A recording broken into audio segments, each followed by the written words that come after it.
ये तो ऐसी आ रही है यार स्क्रीन। मोबाइल का है मेरा।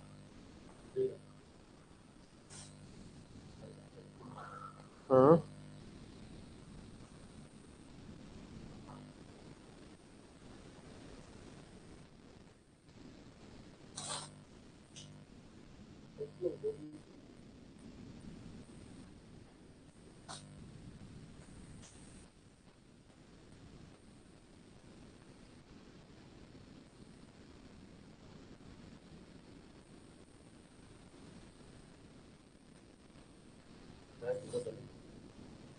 तो रुक जाए यार।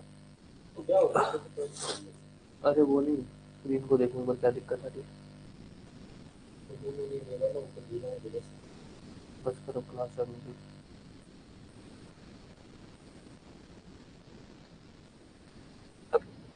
गुड मॉर्निंग, एक बार कंफर्म कर देना ऑडियो वीडियो में कोई भी दिक्कत, फिर अपने क्लास शुरू करते हैं। Very good morning.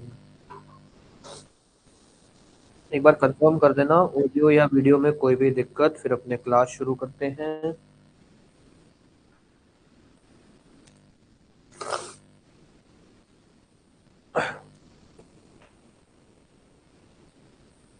हर हर महादेव जी। चलो अब अपने क्लास शुरू करते हैं। होप सो अगर सब सही रहा तो अपने 2 या 3 लेक्चर के अंदर अंदर पार्टनरशिप एक्ट को खत्म कर देंगे। आज अपने कोशिश करेंगे कि जो अपना कल का एरिया बच गया था, वैसे तो डिसोल्यूशन से कनेक्टेड नहीं है वो, ठीक है, आप अपने उसको डिसोल्यूशन से वैसे इनडायरेक्टली कनेक्ट कर सकते हैं, बट वो जितना भी टॉपिक है वो टॉपिक काफी हद तक अलग से ही पढ़ा जाता है। जैसे अभी अपने इस पे बात कर लेते हैं। कल जितना भी पढ़ा था उसमें किसी को कोई भी दिक्कत कुछ भी, दोबारा बोल रहा हूँ, जो कल अपने ने पढ़ा था उस डिसोल्यूशन वाले टॉपिक को पार्ट्स में पढ़ना, जैसे कि मोड्स ऑफ डिसोल्यूशन। फिर उसके बाद जो जैसे सेक्शन 45 है वो एक तरह की लाइबिलिटी की बात करता है कि भैया अगर फर्म डिसॉल्व हो रही है तो पब्लिक नोटिस देना। फिर वाइंडिंग अप एक अलग टॉपिक है जो 46 से लेकर 50 तक चलता है, उस तरह से उसको पढ़ना आप लोगों को ईजी रहेगा। उसके अलावा 45, 48, 49 और 50, 53 आपस में एक जैसे सेम से, ये कोई फर्क नहीं है। ये तीन वाइंडिंग अप के अंदर बोल रहा हूँ, वाइंड अप के अंदर 48, 49 और 50, ये 3 सेक्शन है जो कुछ हद तक इंपॉर्टेंट है, तो उस पर थोड़ा अच्छे से ध्यान देना। बाकी किसी का अब तक कोई भी सवाल तो पूछ सकते हो।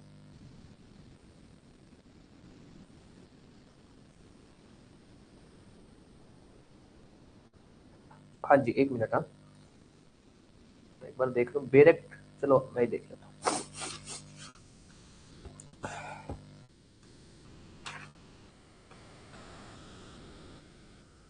अच्छा ठीक है। कहाँ गया मार्कर, कहाँ गया?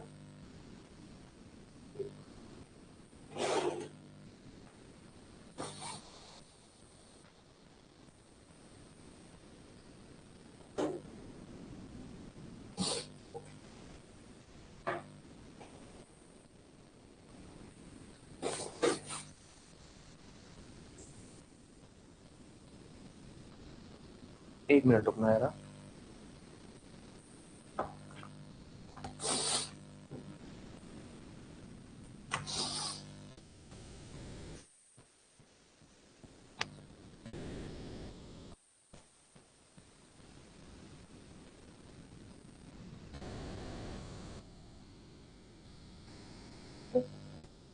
ठीक है, सो सकता है।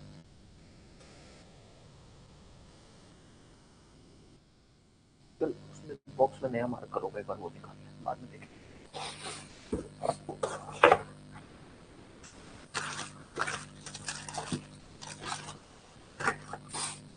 बिल्ली ले गया वो, ये बात है।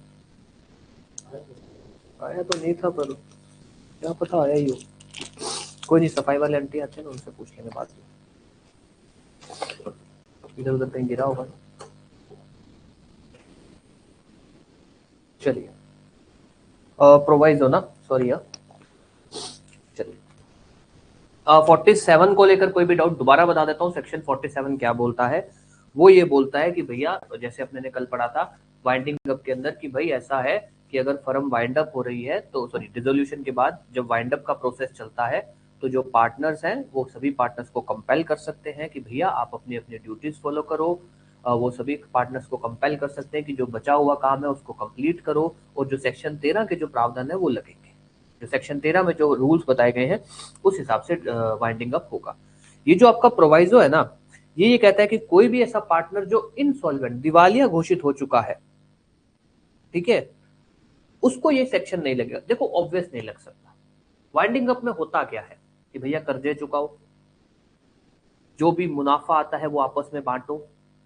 अब जो आदमी दिवालिया घोषित हो गया उसको आप बोल सकते हो कि आप कर्जा चुकाइए, फर्म का कर्जा चुकाइए। दिवालिया घोषित का मतलब क्या है कि भाई ना तो इसके पास पैसा है ना कुछ है, तो उसको तो कंपेल कर ही नहीं सकते।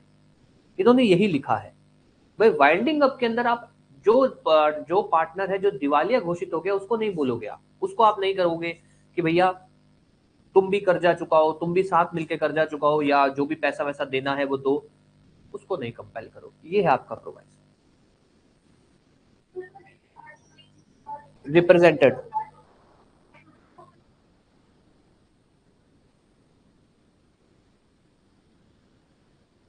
हाँ देखो ये कहता है कि कोई भी ऐसा पर्सन, ऑब्वियस इसके अंदर ना ये डॉक्ट्रिन ऑफ एस्टॉपल है, ये हर जगह चलता है कि भाई आप दिवालिया घोषित हो चुके हो, आपको तो ये बात पता है, बट फिर भी आप उस चीज का मिसयूज करके अपने आप को पार्टनर रिप्रेजेंट कर रहे हो, या फिर अपने आप को किसी फर्म का पार्टनर रिप्रेजेंट होने दे रहे हो। क्यों? आपको यह है कि मैं तो दिवालिया घोषित हो गया, मेरा तो क्या ही होगा। तो कानून बोल रहा है ऐसा नहीं होता। आप दिवालिया घोषित हो चुके हो, ठीक है, हम आपको नहीं कंपेल कर सकते क्योंकि इंसॉल्वेंसी का कॉन्सेप्ट यही है कि भैया इस आदमी के पास कुछ नहीं है, ये बिल्कुल। हाँ जी।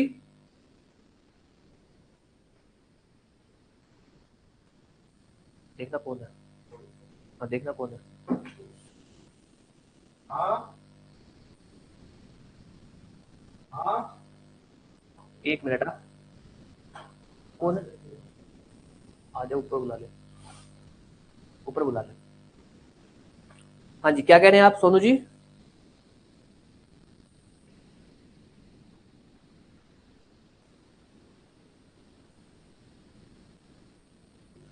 अच्छा, नहीं देखो इसके अंदर कॉन्सेप्ट ये है जो अपने एस्टॉपल के अंदर बोलते हैं कि भाई अगर कोई आदमी अपने आप को दिवालिया घोषित कर चुका है तो लायबल नहीं होगा, बट अगर वो उस चीज का मिसयूज कर रहा है, अपने आप को पार्टनर शो कर रहा है, पता है कि दिवालिया घोषित हो चुका हूं, मुझे ये नहीं करना चाहिए, बट फिर भी शो कर रहा है, तब कानून कह रहा है हम आपको बख्शेंगे नहीं। नॉर्मली वाइंडिंग अप के अंदर जो पर्सन दिवालिया घोषित हो जाता है उस पर बात नहीं लगती, पर अगर कोई इस चीज का मिसयूज करता है तो कानून उसको लायबल करा सकता है।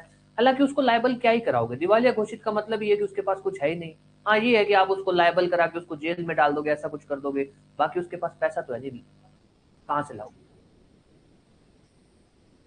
लाइबिलिटी बस यही होती है कि भाई उसके ऊपर फ्रॉड का केस चला दोगे, ये चला दोगे, चीटिंग का केस चला दोगे, उसको जेल में डाल दोगे, यही होगा। दिवालिया का मतलब ये होता है कि भाई उसके पास कुछ है ही नहीं, तो वो बात आ जाती है ना? हाँ हाँ हाँ। ये ऐसे ही होता है। देखो सच बताऊं तो ये जो माइनर और लोकल लॉ जो ड्राफ्ट किए जाते हैं ना, अ, उसमें ऐसा ही चलता है। सीधी सी बात बोलो, क्या हाल है तुषार, आ जाओ बैठो। जो माइनर और लोकल लॉज ड्राफ्ट किए जाते हैं उसमें होता है छोटा मोटा एरर, इनसे हो जाता है, क्योंकि इसको अब अगर पार्टनरशिप की बात करूं भाई, इतना सा तो पार्टनरशिप है नहीं, बहुत बड़ा कॉन्सेप्ट है। देखा जाए तो कंपनी हो गया, ओ भाई अंदर आ जा, छोड़ दो उसको।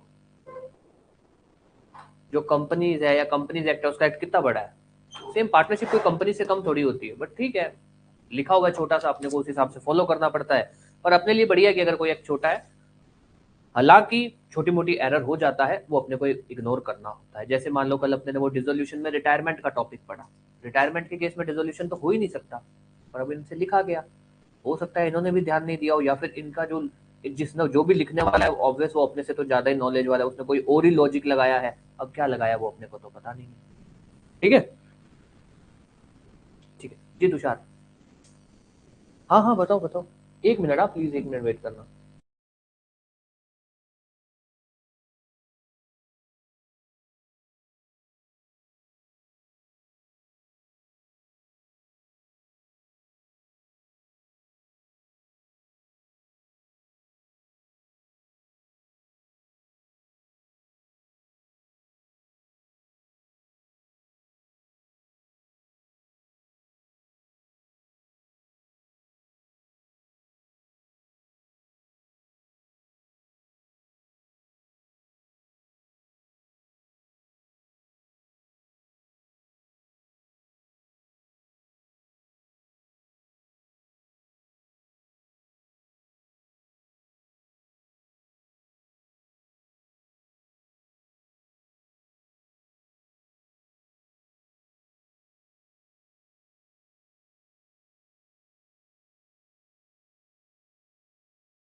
सॉरी, यहाँ एक्चुअली एक स्टूडेंट आ गए थे, उनका कुछ टेस्ट सीरीज का कुछ पूछना था उन्हें।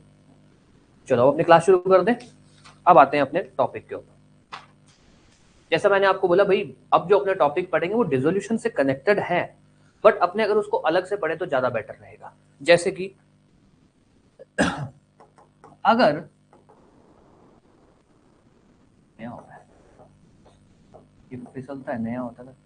अगर किसी पार्टनर ने प्रीमियम लाइक मान लो एक्स्ट्रा पैसा पे किया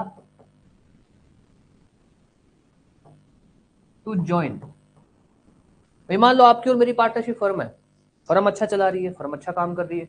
एक बंदा कहता है भाई यार मेरे को भी पार्टनर ऐड कर लो। हम उसको बोलते हैं कि देख, जो तेरा हिस्सा है वो तो तेरे को देना पड़ेगा, तेरे को अलग से हमको भी पैसा देना पड़ेगा। क्यों?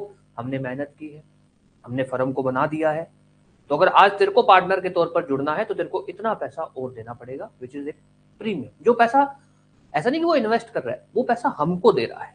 तो कानून कहता है कि भाई मान लो कोई आदमी है, वो पार्टनर बनता है और पार्टनर बनने के लिए वो एक्स्ट्रा पैसा देता है, जैसे एक प्रीमियम ये होता है अमेजन, हाँ सब्सक्रिप्शन टाइप, वो सब्सक्रिप्शन तो बाकी पार्टनर्स को जाता है। अब उसने एक्स्ट्रा पैसा दे दिया, और उसने एक्स्ट्रा पैसा दिया और आप उसको बोलते हो कि भैया तू जो पैसा दे रहा है इतने एक फिक्स टाइम तक तू पार्टनर जरूर रहेगा, एक फिक्स टाइम तक फर्म जरूर चलेगी। और कहानी ये होती है कि इससे पहले ही फर्म खत्म हो जाती है, तब क्या होगा? अब इसमें कुछ भाग कुछ बड़ा तो काम होगा नहीं। आपसे मैं पूछ लूं क्या होगा? आप अगर इस केस में कानून लिख रहे होते तो आप क्या बोलते, क्या होगा? बस ये इन्होंने लिखा है, बस इन्होंने इसमें एक दो चीजें और जोड़ दी हैं जो बहुत ही बेसिक चीजें हैं। जब अपने पढ़ेंगे आपको लगेगा ले फालतू का इतना बड़ा टॉपिक है। सेक्शन 51, अगला आ जाइए। अभी अपने इसको पढ़ेंगे ना। दूसरा क्वेश्चन, अगर किसी पर्सन को फ्रॉड या मिसरिप्रेजेंटेशन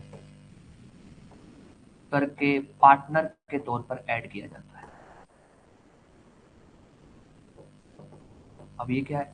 सर मान लीजिए आप मेरे पास आते हो, आप मेरे को बोलते हो कि ऐसे ऐसे करके मेरा एक बिजनेस है, मेरे दिमाग में एक बिजनेस आया है, अपने ऐसे व्यापार करेंगे वो करेंगे, और आपके मन में पहले दिन से मेरे को ठगी करने का इंटेंशन था।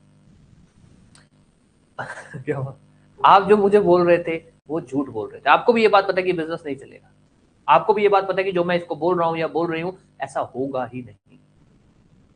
कि इतने मैं बोल रहा हूँ कि भैया मैं 5 लाख रुपए में एक बहुत ही आलीशान रिजोर्ट बना दूंगा, आपको पता है 5 लाख रुपए में कौन सा रिजोर्ट बनता है? और आपने कहा कि मैं फलानी टेक्नोलॉजी लाया हूँ, ऐसा लाया हूँ, एक नई टेक्नोलॉजी और ऐसा और वैसा है। आपको ये बात पता है, मैंने आपकी बात विश्वास की, आपके साथ पार्टनरशिप में आ गया। बाद में पता लगता है कि अरे यार ऐसा तो कुछ है ही नहीं, इन्होंने मेरे को एज ए पार्टनर ऐड जो किया, इन्होंने जो मेरे को बातें बोली वो तो झूठ बोली। यहाँ हम बोलते हैं कि अगर किसी पर्सन को फ्रॉड या मिसरिप्रेजेंटेशन करके, झूठ बोल के या झूठी बातें बोल के या किसी भी तरह से गलत बोल के अगर उसको पार्टनर के तौर पर ऐड किया जाता है तो उसके पास क्या रिलीफ है, क्या क्या रिलीफ है उसके पास? ये आपका होगा सेक्शन 52। 53 हम कल पढ़ चुके हैं, 53 पढ़ चुके हैं ना। आप आ जाइए। नहीं 53 पढ़े, 54 नहीं पढ़ा है ना।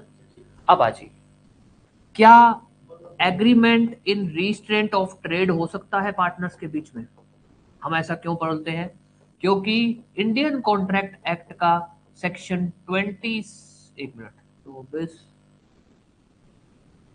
26, 27 FT, हाँ section 27, thank you, section 27 Indian contract act ये बोलता है कि ऐसा एग्रीमेंट नहीं हो सकता। क्या होता है रिस्ट्रेंट ऑफ ट्रेड? तो ये ध्यान रख लीजिए, मैं आपके साथ एक एग्रीमेंट करता हूं जिसमें मैं ये बोलता हूं कि मैं कोचिंग क्लासेस करवा रहा हूं, आप कोचिंग क्लासेस नहीं करवा सकते। मैं आपको कोई व्यापार करने से रोकता हूं, नहीं सर, ये कानून के नजर में ये कॉन्ट्रैक्ट या एग्रीमेंट वॉइड माना जाएगा, कानून इसको नहीं मानता है। तो यहां पर बोला गया क्या पार्टनर्स आपस में ऐसा कर सकते हैं क्या? जब फर्म खत्म हो रही है तब पार्टनर्स ऐसा कर सकते हैं कि भैया मान लो जो भी 2 या 4 पार्टनर है, फॉर एग्जाम्पल 4 पार्टनर है, फर्म खत्म हो रही है, एक पार्टनर सब कुछ रख ले रहा है, सब कुछ, तो वो बाकी पार्टनर के साथ ये एग्रीमेंट कर सकता है क्या कि भैया तुम कंपटीशन में कोई व्यापार नहीं करोगे? जो फर्म का जो बिजनेस है वैसे का वैसा सिमिलर बिजनेस नहीं करोगे। ऐसा कर सकता है क्या? सर कर सकता है। सबसे बड़ा एग्जांपल याद रखना, जब मुकेश अंबानी और अनिल अंबानी, जब ये दो भाई एक साथ व्यापार किया करते थे, तब जब ये लोग अलग अलग हुए थे, उस समय जो उस समय ये अब तो चलो जियो है, उस समय रिलायंस कम्युनिकेशन हुआ करता था। तो जब ये दोनों भाई अलग हुए थे, रिलायंस कम्युनिकेशन आया था अनिल अंबानी के हिस्से में। उस समय अनिल अंबानी ने मुकेश अंबानी के साथ ये कॉन्ट्रैक्ट किया था कि 10 साल तक आप ये जो मोबाइल का जो भी बिजनेस है वो नहीं करेंगे। ये एग्रीमेंट हुआ था। 10 साल तक मुकेश अंबानी मोबाइल से रिलेटेड जो भी टेलीकॉम इंडस्ट्री से रिलेटेड व्यापार नहीं कर सकते थे। कानून ने उस एग्रीमेंट को वैलिड माना था। तो हम ये बात बोलते हैं कि इंडियन कॉन्ट्रैक्ट एक्ट भले ही ऐसी बात बोलता है, बट पार्टनर्स में फिर भी ये एग्रीमेंट हो सकता है, पर बात यह है कि कब हो सकता है। सेक्शन 54। देन लास्ट, फर्म की गुडविल क्या होती है? क्या गुडविल फर्म की एसेट मानी जाती है? अगर कोई पर्सन फर्म की गुडविल को खरीदता है तो उसको क्या फायदे मिलेंगे, बेनिफिट्स क्या होंगे? दोबारा बात कर लेते हैं हम जो पढ़ेंगे। सबसे पहला, अगर कोई भी पार्टनर है वो प्रीमियम एक्स्ट्रा मनी देता है पार्टनर बनने के लिए, और ऑब्वियस उसमें उसको कहा जाता है कि तुम एक फिक्स टाइम तक पार्टनर जरूर रहोगे, या ये कहा जाता है एक फिक्स टाइम तक फर्म जरूर चलेगी, और उस टाइम से पहले फर्म डिसॉल्व हो जाती है, तो इन भाई साहब का क्या होगा? दूसरा, अगर किसी बंदे को फ्रॉड या मिसरिप्रेजेंटेशन करके पार्टनर के तौर पर ऐड किया जाता है। तीसरा, नॉर्मली हम बोलते हैं कि agreement in restraint of trade is void, नहीं हो सकता, पर वहीं पर हम ये बात भी करते हैं कि अगर agreement in restraint of trade between partners होता है तो क्या होगा? गुडविल क्या है? हाँ जी, क्लास चल रही है।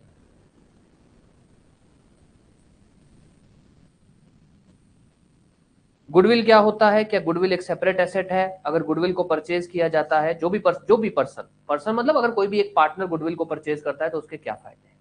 ये आपका सॉरी सेक्शन 54 नहीं 55 55। इनको अलग अलग ही पढ़ना, इन टॉपिक्स को अलग अलग पढ़ना, क्योंकि अगर पूछे जाएंगे तो अलग अलग ही पूछे जाएंगे, तो फालतू के अंदर इसका लोड मत लेना। प्रॉपर अलग से पढ़ना, एक सेपरेट टॉपिक की तरह लेकर चलना। फालतू के अंदर इसको डिसोल्यूशन के अंदर घुसा के डिसोल्यूशन जैसे सिंपल टॉपिक को कॉम्प्लिकेट मत करना। किसी का कोई भी सवाल, ताकि मैं क्लास स्टार्ट कर सकूं।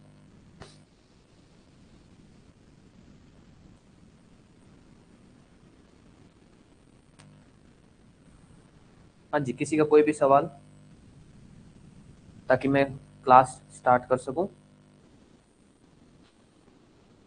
हाँ जी सॉरी, एक मिनट, हाँ आवाज मेरी तरफ से कम है जी, क्या कह रहे हैं? नहीं नहीं, डिसोल्यूशन के टाइप नहीं है ये, कुछ एक ना इन्होंने एक सीन मतलब एक तो थोड़े सिनेरियोज लिए हैं कि अगर ऐसा होता है तो क्या होगा, ये होता है तो क्या होगा। हालांकि जनरली ऐसा नहीं होता है, इन्होंने स्पेशल सरकमस्टेंसेस बोल दो, या कुछ विशेष स्थितियों में क्या होगा। नॉर्मली ऐसा थोड़ी होता है कि अगर मैं आपके साथ पार्टनरशिप में आ रहा हूं तो मैं आपको एक्स्ट्रा पैसा दूंगा, नहीं होता। नॉर्मली तो यही होता है, आपको अगर आप और मैं पार्टनरशिप का व्यापार करेंगे तो आधा आधा पैसा डलता है। पर ये कह रहे हैं कि सपोज ऐसा कुछ है, मान लीजिए आपके शहर में एक फेमस होटल है, वो दो पार्टनर्स का है, आप उसमें पार्टनर बनना चाहते हो।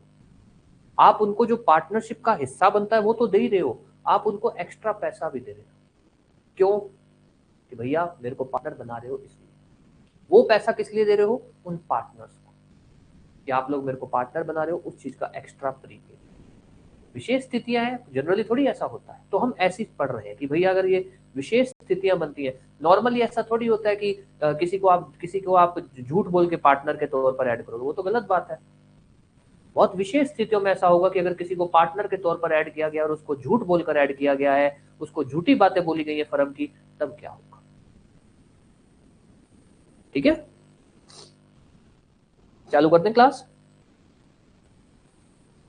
हाँ जी, अब आ जाइए, यहां से चालू करते हैं सेक्शन 51। दोबारा बोल रहा हूं, 51, 52, 54, 55 टोटली आप अलग अलग पढ़ेंगे। फालतू के अंदर इसको डिसोल्यूशन के साथ बीच में बिल्कुल घुसाने की जरूरत नहीं है, क्योंकि अगर आपसे पूछा जाएगा तो इसको अलग से ही पूछा जाएगा। अब आ जाइए, सबसे पहला सेक्शन 51। पहली बात यह आती है कि सेक्शन 51 लगता कब है। तो ये तब आता है अगर कोई person as a partner add होता है, और ये जो पर्सन है इसने ऐड होने के लिए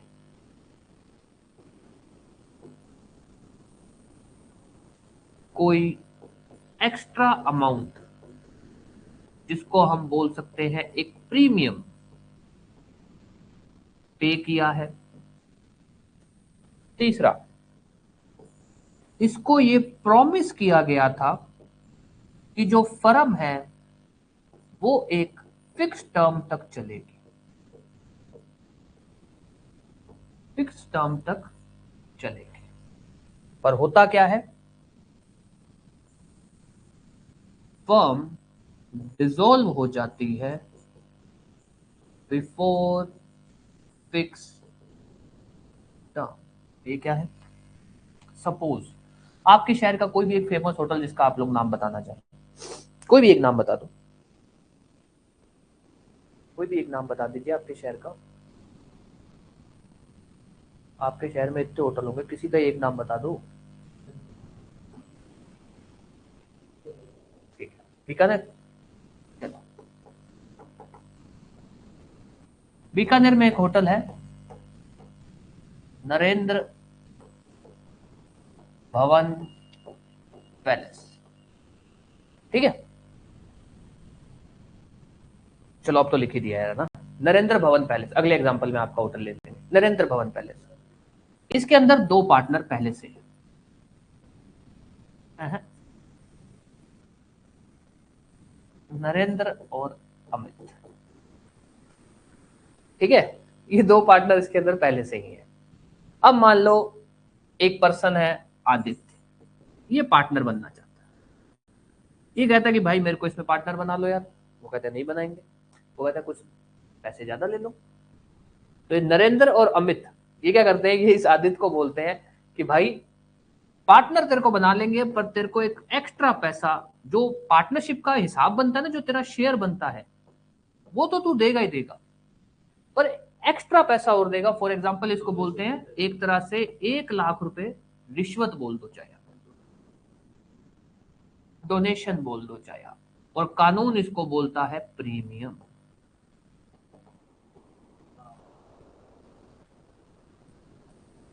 कि भैया 1 लाख रुपए तेरे को हमको देना पड़ेगा, क्योंकि हम लोगों ने तो मेहनत करके बनाया है ये होटल। 1 लाख रुपए तेरे को हमको देना पड़ेगा, जो ऑब्वियस 50-50 हजार रुपए इनमें बढ़ जाएगा, अगर इनका बराबर का हिस्सा है तो। हो गया जी। ये आदित्य कहता है कि ठीक है, मेरा हिस्सा जो बनता है उसका पैसा दे दूंगा, 1 लाख रुपए तुम्हें और दे दूंगा, पर अब मेरी कंडीशन ये है कि मेरे को ये बताओ कि भैया मेरे को पार्टनर रखोगे कब तक। मैं तुमको पैसा भी दे दूं, तुम कल ही फर्म डिसॉल्व कर दो, मैं तुम्हारा क्या, पैसे भी ज्यादा दिए मैंने। तो इसको कहते हैं नहीं, तेरे को हम, पहली कंडीशन ये, दूसरी कंडीशन ये, तीसरी कंडीशन ये, तेरे को हम 5 साल तक, ये तेरे को हम प्रॉमिस करते हैं कि 5 साल तक फर्म चलेगी, या 5 साल तक तू पक्का पार्टनर रहेगा। 1, 2 और 3। चौथा, अब नरेंद्र और अमित तो तेज थे ही, इनको पता था कि अपने तो बिजनेस बंद करना है। ये क्या कहते करते हैं, 2 साल बाद बिजनेस बंद कर देते हैं।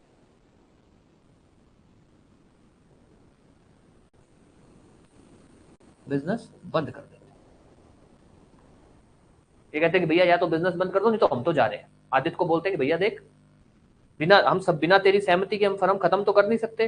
तू एक काम कर, तू सारा फर्म रख ले, हम तो बाहर निकल रहे हैं, हम रिटायर हो रहे हैं, हम बाहर निकल रहे हैं। आदित्य कहता है कि अरे यार मैं अकेला कैसे संभालूंगा। अब आदित्य कहता है ठीक है भाई, फिर फर्म खत्म कर लो। पर बाद में आदित्य को लगता है कि यार तुमने मेरे को कहा था कि फर्म तो 5 साल तक चलेगी, इस बात के तुमने मेरे से पैसे भी लिए हैं, प्रीमियम लिया है, मेरा तो नुकसान हो गया इसके अंदर। अब आदित्य सोचता है भाई मैं क्या करूं। आदित्य पार्टनरशिप एक्ट उठाता है। पार्टनरशिप एक्ट के अंदर सेक्शन 51 जो ये बोलता है कि अगर किसी भी पर्सन को पार्टनर के तौर पर ऐड किया जाता है और उससे एक्स्ट्रा पैसा लिया जाता है जिसको आप प्रीमियम बोलते हैं, और उसको ये कहा जाता है, एक फिक्स टाइम कहा जाता है, ऐसा नहीं अगर ये नहीं कहा होता तब नहीं चलता, उसको ये फिक्स टाइम का प्रॉमिस था कि इतने टाइम तक तू पार्टनर रहेगा ही रहेगा, इतने टाइम तक फर्म चलेगी ही चलेगी। अगर उससे पहले फर्म खत्म होती है तो ये जो आदित्य है ये अपना प्रीमियम रिफंड ले सकता है, इस अपने प्रीमियम को वापस ले सकता है, रिफंड ले लेगा कि भैया मेरा जो प्रीमियम है मेरे को वापस दो। अब यहां पर कोर्ट की इच्छा है, कोर्ट चाहे तो इसको सारा का सारा प्रीमियम जो इसने पैसा दिया है एक्स्ट्रा पैसा वापस दिला सकती है, चाहे ये कर सकती है कि यार 5 साल के लिए 1 लाख रुपए दिए थे इसने तो हर साल के 20-20 हजार रुपए हो गए, तो चाहे तो कोर्ट ऐसा हिसाब लगा सकती है कि 2 साल तो ये फायदा उठा गया, 20 और 20 40, 60 हजार इसको वापस करो, ये कोर्ट की इच्छा है। चाहे तो कोर्ट सारा प्रीमियम वापस दिला दे, चाहे कैलकुलेट करके कि भैया इतने टाइम तक तो ये पार्टनर रह गया है, बचे हुए टाइम का इसको प्रीमियम वापस दिला दो। ये है, दोबारा बोल रहा हूं, सेक्शन 51 ये बोलता है कि अगर किसी पर्सन को पार्टनर के तौर पर ऐड किया जाता है, दोबारा बोल रहा हूं कि अगर किसी पर्सन को पार्टनर के तौर पर ऐड किया जाता है और वो बंदे से एक्स्ट्रा प्रीमियम लिया जाता है, पार्टनर के तौर पर ऐड करने का पहली कंडीशन क्या है, प्रीमियम लिया जाता है, दूसरी कंडीशन है कि उसको ये प्रॉमिस किया जाता है कि फर्म कुछ फिक्स टाइम तक चलेगी, एक फिक्स टाइम तक तू पार्टनर रहेगा, अगर उस टाइम से पहले फर्म खत्म होती है, उसको पार्टनर से बाहर निकाला जाता है, तो भैया वो अपना पैसा, जो शेयर नहीं, शेयर तो चलो फर्म डिसॉल्व होगी तो उसको मिलेगा ही मिलेगा, जो उसने प्रीमियम पे किया है वो वापस मिलेगा। हाँ, ये कोर्ट की इच्छा है कि कोर्ट उसको सारा का सारा प्रीमियम वापस दिला सकती है या फिर पार्ट ऑफ प्रीमियम, जो कोर्ट को सही लगता है। इसको लेकर कोई भी डाउट? हाँ जी, इसको लेकर कोई भी डाउट? क्लियर है? यस, क्लियर है। अब ध्यान दे देना, सेक्शन 51 कब नहीं लगता? नंबर 1, अगर जो फर्म है वो डिसॉल्व हो रही है due to death of partner, तब नहीं लगेगा, तब हम ये फॉलो नहीं करेंगे। दूसरा, अगर जो फर्म डिसॉल्व हो रही है किस वजह से, due to misconduct of new partner, जिस पर्सन को ऐड किया गया था ना उसी की कोई गड़बड़ी की वजह से डिसॉल्व हुई है, कि उसको उसको वो कोई फ्रॉड करता पाया गया, तो बाकी सब पार्टनर्स ने कहा कि हमें तेरे साथ काम नहीं करना, वो किसी किसी मिसकंडक्ट के अंदर गिल्टी पाया गया, नहीं आपने पढ़ा था कि भाई अगर आपने कोई एक्स्ट्रा मैरिटल अफेयर ऐसा कुछ, वो सब चीजें। एक, दो, तीसरा, अगर एग्रीमेंट बिटवीन पार्टनर्स, पार्टनर्स के बीच में जो संविदा है, जो एग्रीमेंट है, उसमें लिखा है कि प्रीमियम रिफंड नहीं होगा, चाहे कुछ भी हो जाए, तब हम सेक्शन 51 नहीं लगाएंगे। तो दोबारा ध्यान देना, सेक्शन 51 जो ये बात बोलता है कि भैया अगर किसी पर्सन को पार्टनर के तौर पर ऐड किया जाता है और उससे एक प्रीमियम एक्स्ट्रा अमाउंट लिया जाता है और उसको ये कहा जाता है कि फर्म एक लिमिटेड टाइम तक चलेगी, तो सेक्शन 51 लगाने के लिए क्या क्या कंडीशन चाहिए? दो मेन कंडीशन बताइए।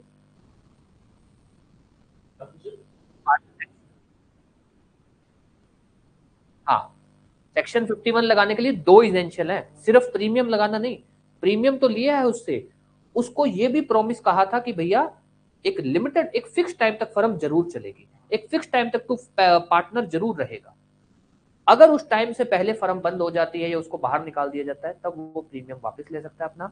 कब प्रीमियम वापस नहीं ले सकता? अगर फर्म डिसॉल्व हो रही है due to death of partner, any partner, अगर फर्म डिसॉल्व हो रही है ड्यू टू मिसकंडक्ट ऑफ जो जिससे प्रीमियम लिया था ना उसी की वजह से, अगर जो है पार्टनर्स के बीच में जब जब उसको ऐड किया तो उसके साथ कोई कॉन्ट्रैक्ट हुआ था, एग्रीमेंट हुआ था और उसके अंदर उसको कहा था कि भैया प्रीमियम तेरा कभी भी रिफंड नहीं होगा, तब सेक्शन 51 नहीं लगेगा। हाँ जी, टर्म से पहले फर्म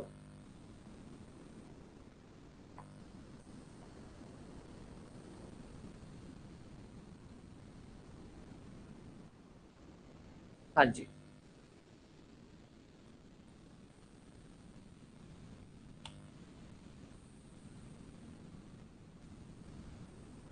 यही है जी। सॉरी, एग्जाम्पल है ये, सॉरी, ये। हाँ जी, तभी नहीं मिलेगा, बिल्कुल। टर्म से पहले अगर फर्म डिसॉल्व होती है तभी नहीं मिलेगा।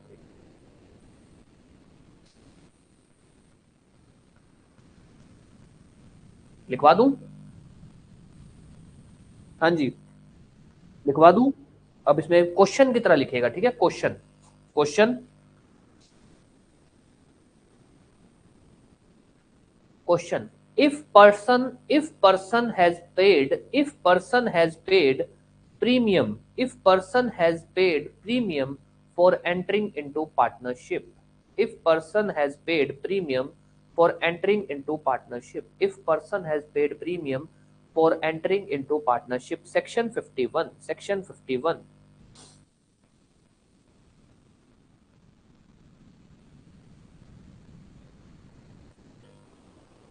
इसमें लिखिए, section 51 of Indian partnership act, section 51 of Indian partnership act, section 51 of IPA, section 51 of IPA. ये तो नोट्स में लिख लो शॉर्ट में, ठीक है? पेपर में पूरा लिखना। Of IPA provides that under following condition, under following condition, under following condition, A partner, A partner shall be entitled, shall be entitled, shall be entitled to the refund, to the refund या repayment कुछ भी लिख दो, to the refund of premium, shall be entitled to the refund of premium or its part, or its part, or its part. Under for section 51 of IPA provides that under following conditions the partner shall be entitled, the partner, ठीक है? partner shall be entitled to the refund of the premium or its part। अब लिखिए number one, number one, number one, दोबारा बता देता हूं, लिखिए। Section 51 of I, sorry, question लिखिए पहले। क्वेश्चन, क्वेश्चन, क्या लिखवाया था क्वेश्चन मैंने? हाँ, ठीक है। इसमें क्वेश्चन में लिखिए, if person has paid premium for entering into partnership. Question, if person has paid premium, if person has paid premium for entering into partnership, if person has paid premium for entering into partnership, section 51। इसमें लिखिएगा section 51 of Indian partnership act, short में IPA. Section 51 of IPA provides that under following condition a partner shall be entitled to the refund of premium or its part। Section 51 of IPA provides that, section 51 of IPA provides that under following a partner, a partner, under following a partner shall be entitled to refund of its premium or its part। जब लिख लेना तब बताना।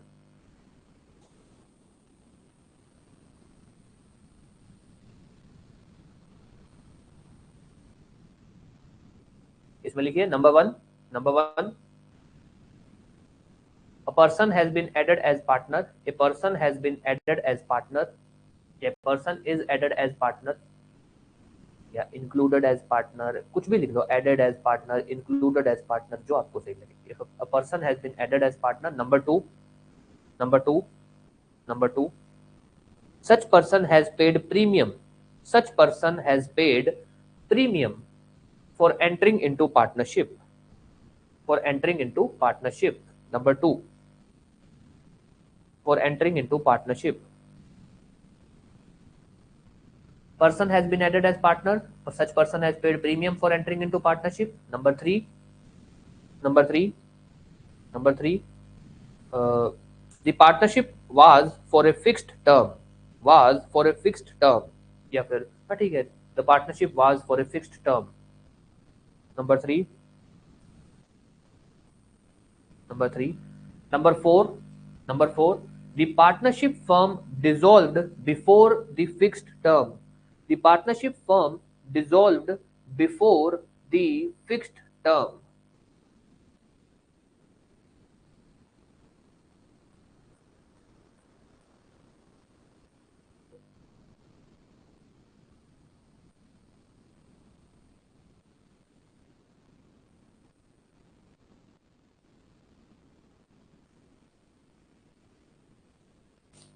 लिख लिए चारों point? ठीक है, ये तो हो गया कि भाई सेक्शन 51 कब लिखेगा लगेगा।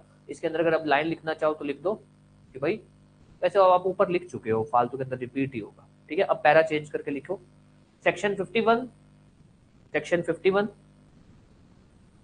Section 51 shall not apply, shall not apply, section 51 shall not apply, or or the partner shall not be entitled to refund, or the partner shall not be entitled or shall not be entitled to refund of premium under following। कब section 51 नहीं लगेगा या कब उसको premium refund नहीं होगा? Section 51 shall not apply or the partner shall not be entitled to the refund of premium under following।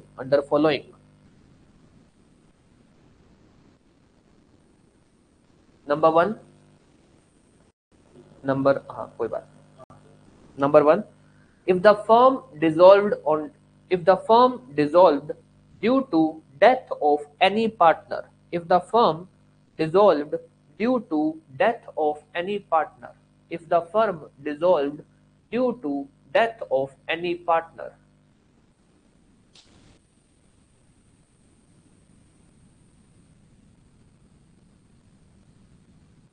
लिख दिया?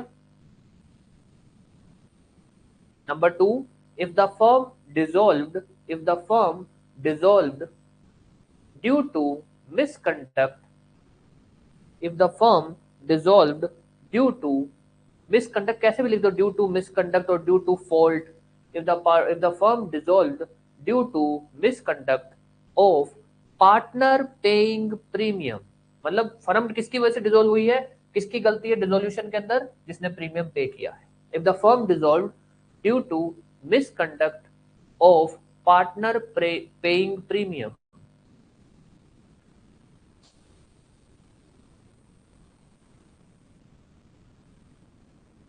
लिख लिया? फिर लिखिए number three, if agreement between partners provides, if agreement between partners provides that premium shall not be refunded, if agreement between partners provides that premium shall not be refunded, that premium shall not be refunded, that premium shall not be refunded। चौथा point लिख लिया? लिख लिया? चौथा point, if the firm dissolved after fixed term, firm dissolved after fixed term, if the firm dissolved after fixed term,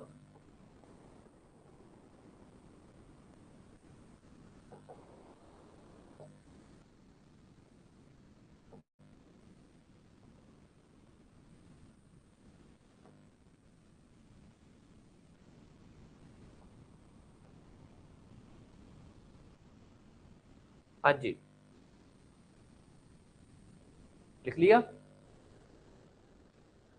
अब आ जाओ 51 जो हमने अभी किया ना वो इतना इंपॉर्टेंट नहीं है, क्योंकि यहां से एग्जाम्पल बेस्ड क्वेश्चन बन नहीं सकता, यहां से एग्जामिनर बहुत ही भाई इसके अंदर क्वेश्चन फ्रेम करना मुश्किल होगा, तो यहाँ से बहुत कम चांसेस है।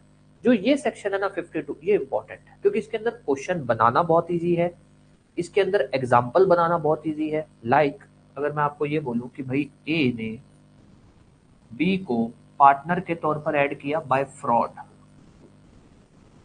Bye fraud. अब फ्रॉड कैसे भी हो सकता है, सपोज उसने उसको कोई झूठ बोला था कुछ,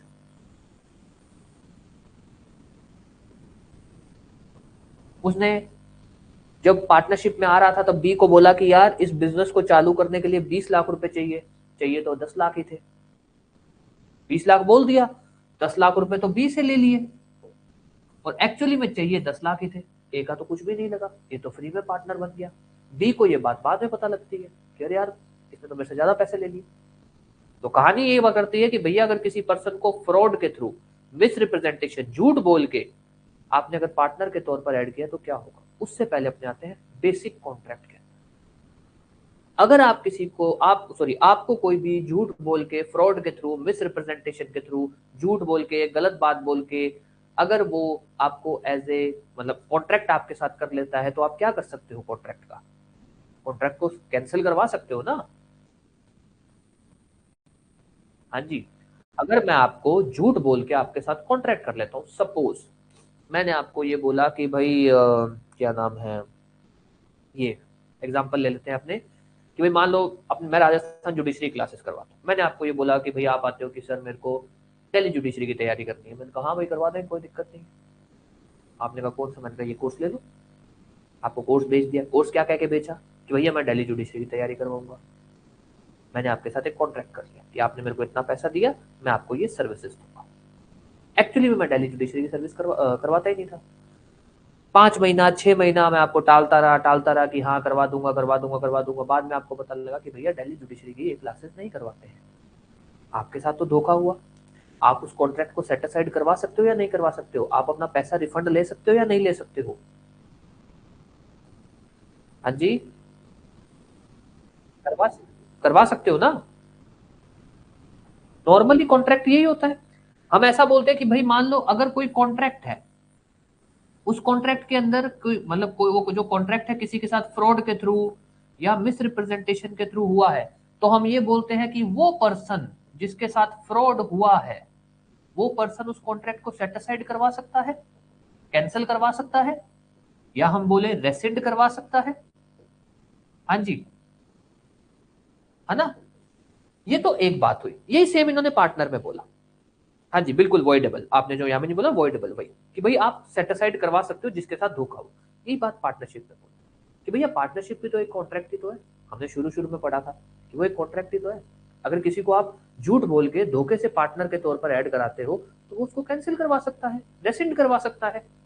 चलो एक तो ये हो गया, रेसिंड करवा सकता है। उसके बाद क्या होगा, उसका जो हिस्सा है वो उसको कैसे मिलेगा, इन सब का क्या होगा, उसके अंदर पढ़ते हैं कि भैया यहां से अपना टॉपिक चालू होता है कि अगर किसी पर्सन को फ्रॉड के थ्रू, मिसरिप्रेजेंटेशन के थ्रू पार्टनर के तौर पर ऐड करवाया जाता है, तो उसके पास क्या क्या राइट है। सबसे पहली राइट है कि सर वो कॉन्ट्रैक्ट को रेसिंड करवा सकता है, सेट असाइड जिसको हम बोलते हैं। एक उसके बाद सर उसकी 3 राइट बनती है। LIC, लाइफ इंश्योरेंस कॉर्पोरेशन, आप सभी ने सुना होगा। कोई ऐसा जिसने LIC के बारे में नहीं सुना, सुना है। अब आ जाइए, राइट ऑफ लीन, लीन बोल दीजिए या रिटेन बोल दीजिए, ये क्या है।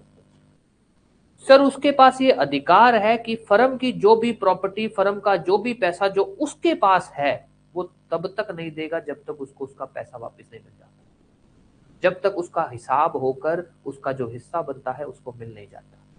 तो ये उसके पास अधिकार है कि भैया फर्म की जो भी पैसा, फर्म की जो भी प्रॉपर्टी जो तेरे पास है, तेरे पोजेशन में, तो उसको अपने पास रख। और तू कब तक नहीं देगा, जब तक तेरा पैसा तेरे को वापस नहीं दे दिया जाता, जब तक तेरा जो हिस्सा बनता है तेरे को वापस नहीं दे दिया जाता। ठीक है।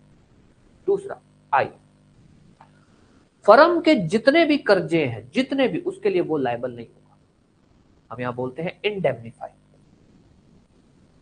कि भैया जो बाकी पार्टनर्स है ना वो उसको इंडेमनीफाई करेंगे।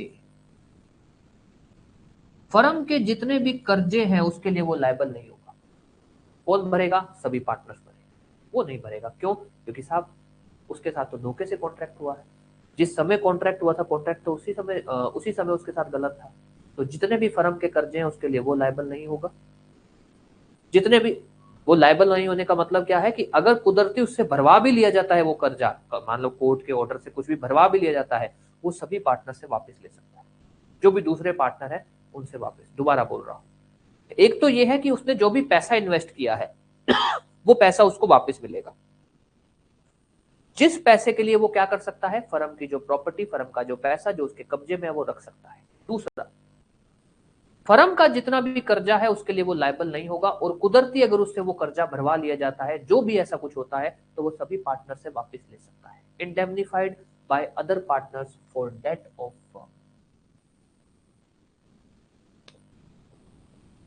हाँ जी, इसके अंदर कोई भी डाउट अभी तक। हाँ जी,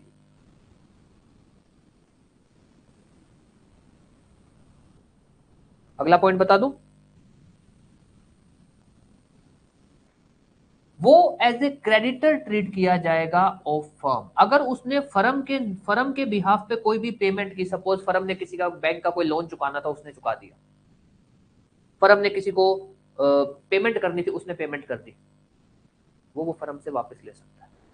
वो फर्म का कर्जदार माना जाएगा कि भैया वो एक तरह से क्रेडिटर है, पार्टनर नहीं। क्यों? क्योंकि जब कॉन्ट्रैक्ट हुआ था वो तो तभी से पार्टनर नहीं था, तभी से आप उसने उसके साथ धोखा किया था। तो ध्यान देना, अगर किसी पर्सन को पार्टनर के तौर पर ऐड किया जाता है थ्रू फ्रॉड या मिसरिप्रेजेंटेशन, तो उसके पास क्या क्या राइट है? सबसे पहला राइट है कि वो जो पार्टनरशिप का जो कॉन्ट्रैक्ट है उसको कैंसिल करवा सकता है, विच इज रेसेंट। उसके बाद क्या क्या राइट है?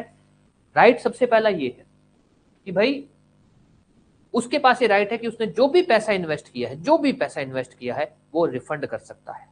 ठीक है, जो भी उसने कैपिटल अमाउंट इन्वेस्ट किया वो वापस ले सकता है, और उस पर्पस के लिए फर्म की जो भी एसेट है, जो भी पैसा है जो उसकी कब्जे में है, वो उसको अपने पास रिटेन रख सकता है कि जब तक मेरा पैसा नहीं देते हो मैं आपको ये चीज नहीं दूंगा। दूसरा, फर्म के जितने भी कर्जे हैं उसके लिए वो लायबल नहीं होगा। कुदरती अगर उसने वो पे कर भी दिए हैं तो जितने भी पार्टनर्स हैं वो उसको वो कर्जे का पैसा वापस देंगे कि भैया तेरी जेब से दिया है, ये तू वापस रख। क्यों? क्योंकि तू तो पार्टनर ही नहीं है, तेरे साथ जो कॉन्ट्रैक्ट हुआ था धोखे से हुआ था। तीसरा, अगर उसने कोई भी फर्म की पेमेंट की है, फर्म के बिहाफ पे कोई पेमेंट की है अपनी जेब से, तो उस केस में वो क्या माना जाएगा? क्रेडिटर ऑफ फर्म, ये माना जाएगा। ये 4 पॉइंट है जो अपने को ध्यान रखने हैं, किसी को कोई भी डाउट कुछ भी, ताकि अपने आगे बात कर सके। हाँ जी, यस, कोई भी डाउट? ठीक है, अब इसमें क्वेश्चन डालो, ये इंपॉर्टेंट है, मार्क कर लेना, क्वेश्चन डालिए। देखिए question, what are the rights of a partner, what are the rights of a partner, what are the rights of a partner if partnership is made by fraud or misrepresentation? What are the rights of a partner if partnership is made by fraud or misrepresentation? Section 52.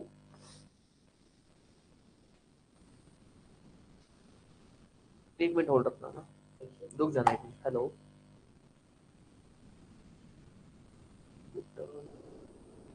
एक minute रुकना।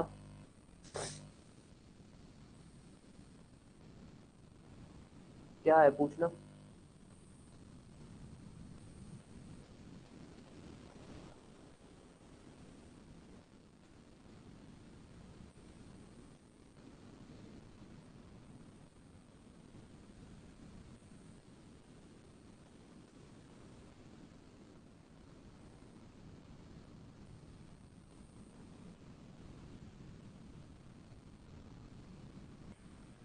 अच्छा ठीक है, उसको इधर भेज दो।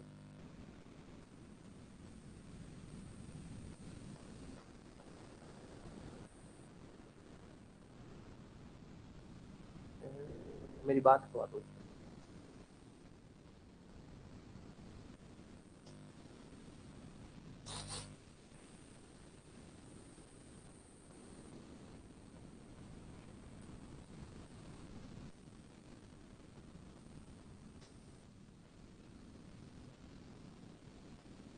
भैया क्या सामान है?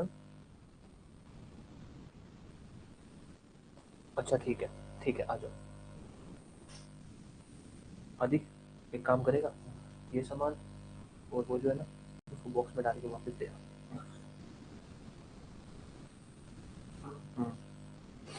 और वो इसी में ये सारा, वो देख वो, ये इसमें डाल दे। ये ले, ये ले इसमें डाल। एक मिनट यार, है ना, अभी मैं लिखवा देता हूँ।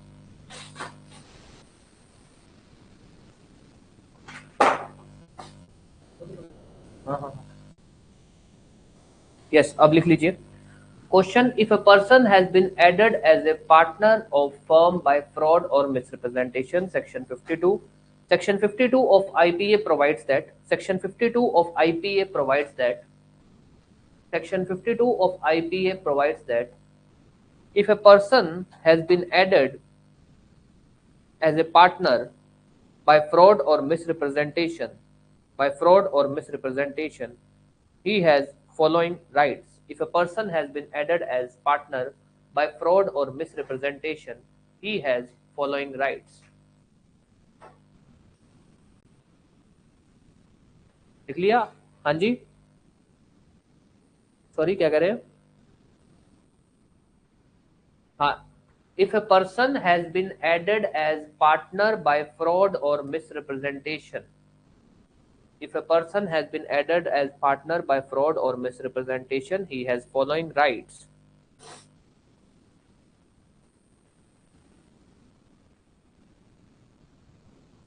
नंबर 1 लिखवा दूं?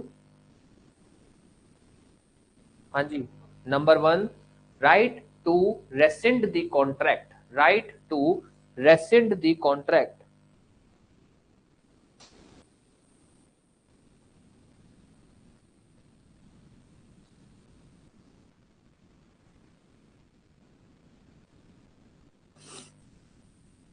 right to rescind the contract. Number 1, right to rescind the contract. Number 1. Number 2,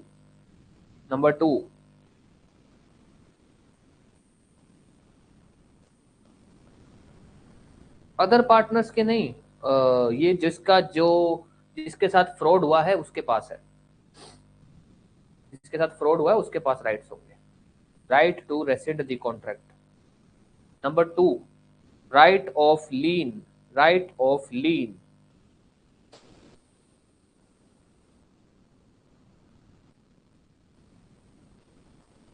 right of lien. Number 2, इसमें लिखेगा राइट ऑफ लीन में, राइट ऑफ लीन में लिखेगा the partner shall have the right to retain, the assets of the firm, right to retain the assets of the firm in his possession, for right to retain the assets of the firm in his possession for any sum paid by him,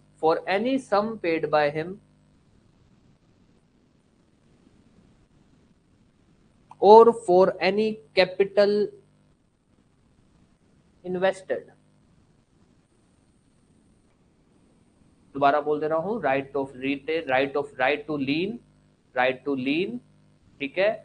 such person या फिर such partner shall have the right, such partner shall have the right to retain, such partner shall have the right to retain the assets of the firm in his possession, shall have the right to retain the assets of the firm in his possession for any sum paid by him or for capital invested.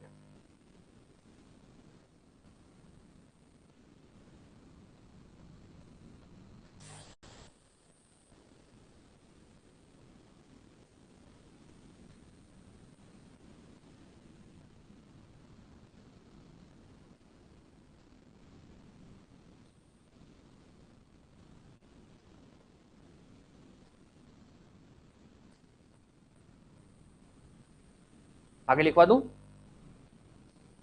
दूसरा लिखे, sorry तीसरा लिखेगा right to be indemnified, right to be indemnified, right to be indemnified, right to be indemnified. इसमें लिखेगा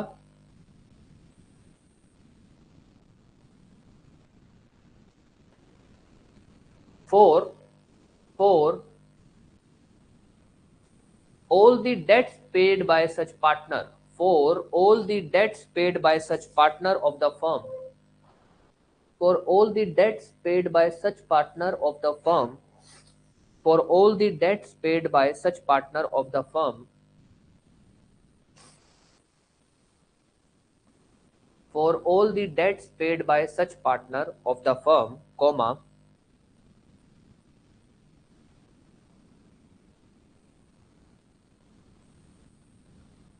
he shall be entitled to be indemnified by other partners. He shall be entitled to be indemnified by other partners.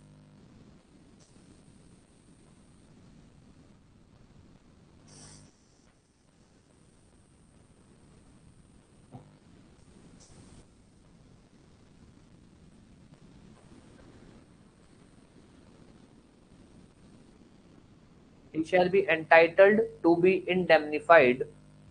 He shall be entitled to be indemnified by other partners. By other partners.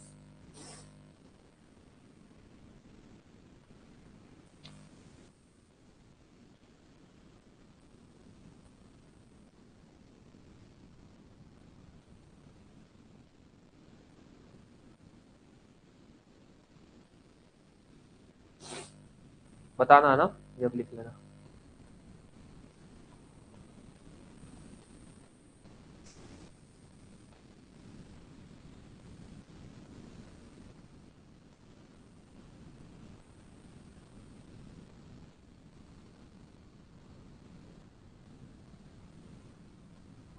अगला point लिखना, last point है fourth, right to be treated as creditor.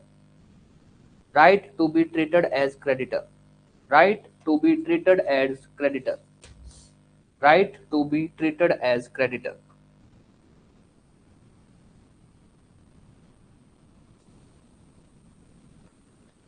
इसमें लिखिएगा, for payment made by such partner, for payment made by such partner on behalf of firm, for payment made by such partner on behalf of firm, for payment made by such partner on behalf of firm, he shall be treated as creditor of firm. He shall be treated as creditor of firm. For payment made by such partner on behalf of firm, he shall be treated as creditor of the firm. लिख लिया? ये वाला पन्ना छोड़ देना, अगले पन्ने से लिख लेना। हाँ, ज्यादा लिखवाया नहीं है बट फिर भी छोड़ देना सेफ साइड। हाँ छोड़ दे, क्या फर्क पड़ता है। 4 लाइनों में बड़ा तेरे कंटिन्यूटी पलट ले, तो फिर क्या फर्क पड़ जाएगा। वहाँ अपना नाम लिख लेना।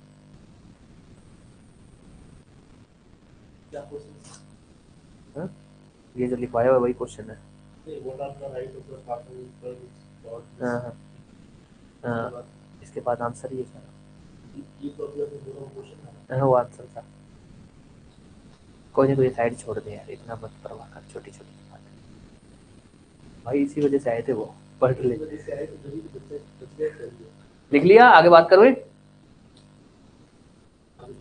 चलो अब आ जाइए, आपका सेक्शन 53 अपने कल लिख चुके थे, सबको याद ही होगा 53। अब आ जाइए 54, agreement in resistant of trade. देखो इनमें केस लॉ नहीं है, केस लॉ आपके सिर्फ गुडविल में अपने पढ़ेंगे क्योंकि वो इंपॉर्टेंट है। अब आता है agreement in resistant of trade.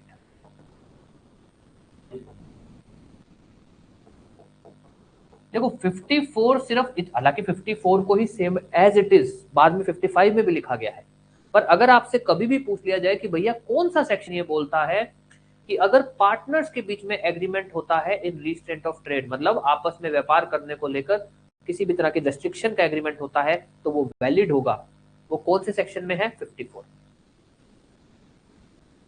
54 ये बोलता है कि पार्टनर्स आपस में ये एग्रीमेंट कर सकते हैं कि भैया सिमिलर बिजनेस आप नहीं करो, ये कर सकते हो। हालांकि सेक्शन 27 इंडियन कॉन्ट्रैक्ट एक्ट का ये बोलता है कि भैया अगर आप किसी के साथ एग्रीमेंट नहीं कर सकते इन रेजिस्टेंट ऑफ ट्रेड, किसी को उसकी इच्छा का व्यापार करने के लिए आप नहीं रोक सकते। अगर आप ऐसा कुछ करते हो तो उस एग्रीमेंट को हम वॉइड मानते हैं, शून्य मानते हैं। हालांकि उसमें एक अपवाद है, यहां पर हम जो है सेक्शन 27 जो पार्टनरशिप वाला है उसको एक तरह से सेक्शन 27 का अपवाद की बात कर रहे हैं। भैया सेक्शन 27 ये बोलता है कॉन्ट्रैक्ट एक्ट का कि भैया आप किसी को उसकी इच्छा का व्यापार करने से नहीं रोक सकते, पर सेक्शन 27 में भी ये अपवाद है कि आप रीजनेबल रेस्ट्रिक्शन लगा सकते हो।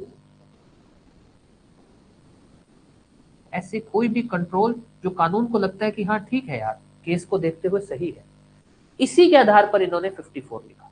यार 2 पार्टनर थे, अब दोनों फर्म को खत्म कर रहे हैं, उसमें से एक पार्टनर है, सपोज वो फर्म को खरीद रहा है, आप और मैंने होटल का बिजनेस किया, अब हम दोनों अलग हो रहे हैं, आप बिजनेस को छोड़ के जा रहे हो, मैं आपका हिस्सा भी आपको दे रहा हूं, मैंने आपको आपका हिस्सा दे दिया, वहां पर मेरे पास ये अधिकार है कि मैं आपको कह सकता हूं कि यार देखो यार, आप अपना हिस्सा लेकर जा रहे हो, मैं आपको आपका सारा पैसा भी दे रहा हूं, और कल को आप उसी पैसे से मेरे कंपटीशन में व्यापार कर लोगे तो ये गलत है। बट आपको उस चीज के लिए रोकने के लिए मेरे को आपके साथ एग्रीमेंट करना पड़ेगा। अगर एग्रीमेंट नहीं है तब आप नहीं रुक सकते, तब आपको मैं नहीं रोक सकता। तो यहां पर हम ये बोलते हैं कि अगर पार्टनर्स के बीच में ऐसा एग्रीमेंट होता है जिसमें वो ये बोलते हैं कि भैया कोई एक पार्टनर, जो भी, जो ऑब्वियस जो पार्टनर बाहर जा रहा है, जो फर्म को छोड़कर जा रहा है, out going partner similar business नहीं करेगा, जो फर्म का बिजनेस है वैसा नहीं करेगा। उसके अंदर जो है, जो रेस्ट्रिक्शंस है वो रीजनेबल रेस्ट्रिक्शंस अगर है, ये बात और ध्यान रखनी है। ऐसा नहीं है कि आप बोल दो कि भैया तू, मान लो व्यापार अपना कहाँ कहाँ पे है, अपना व्यापार है राजस्थान में, पूरे भारत में कहीं नहीं कर सकते, ये तो गलत बात है ना। आपका व्यापार राजस्थान में, आप सिर्फ वहां तक लगाओ, आपका व्यापार सिर्फ एक गंगानगर जिले में, आप वहां तक लगाओ। आप उसको बोलो नहीं तू तो पूरे राजस्थान में नहीं कर सकता, ये तो गलत है। तो कानून बोलता है कि भैया ठीक है, आप लोग ऐसा एग्रीमेंट कर सकते हो, पार्टनर्स आपस में ऐसा एग्रीमेंट कर सकते हैं जिसके अंदर वो बाहर जाने, आउटगोइंग पार्टनर को ये बोल सकते हैं कि भैया तू सिमिलर बिजनेस नहीं करेगा, उसके ऊपर उस पर रीजनेबल रेस्ट्रिक्शन लगा सकते हैं। अगर रेस्ट्रिक्शन ऐसी है जो रीजनेबल नहीं लगती है, क्या आप उसको बोलते हो पूरे विश्व में नहीं कर सकता, आप उसको बोलते हो रीजनेबल रेस्ट्रिक्शन किन चीजों में देखी जाती है, समय, प्लेस, चैनल। आप उसको बोलते हो कि कभी भी नहीं कर सकता, सर कभी नहीं, कोई 5, 10, 15, 20 साल, जो भी एक आपके बिजनेस की एक मान सकते हैं कि यार चलो इतना टाइम तो आपको मिलना चाहिए। आप ऐसा नहीं बोल सकते हो पूरे विश्व में नहीं कर सकता, आपका बिजनेस जिस एरिया में, आप वहां तक रोक सकते हो। तो रीजनेबल रेस्ट्रिक्शन होनी चाहिए। तब हम बोलते हैं कि अगर जो एग्रीमेंट है वो आउटगोइंग पार्टनर को सिमिलर बिजनेस करने से रोकता है और वो एग्रीमेंट में जो रेस्ट्रिक्शन है वो रीजनेबल है, तब वो एग्रीमेंट। अब ध्यान देना आपसे क्या पूछा जाता है, कौन सा सेक्शन ये बोलता है कि agreement in restraint of trade between partners, partners के बीच में अगर ऐसा कोई भी एग्रीमेंट होता है जिसके अंदर वो बाहर जाने वाले पार्टनर को सिमिलर बिजनेस करने से रोक रहे हैं, क्या वो वैलिड होगा या नहीं होगा, सर वैलिड होगा।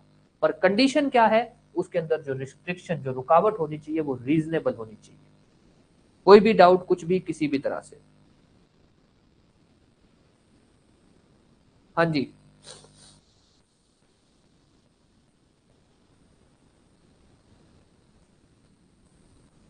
हाँ जी, कोई भी डाउट? हाँ जी, कोई भी डाउट? ठीक है, रीजनेबल युक्ति, ठीक है, जो नॉर्मली आप बोल सकते हो कि हाँ इतना तो कंट्रोल होना चाहिए, तो अब लिख लो इसके अंदर, क्वेश्चन डालिए, क्वेश्चन लिखिए, ये पेज छोड़ देना, अगले पेज पे लिख ले, क्वेश्चन लिख लीजिए।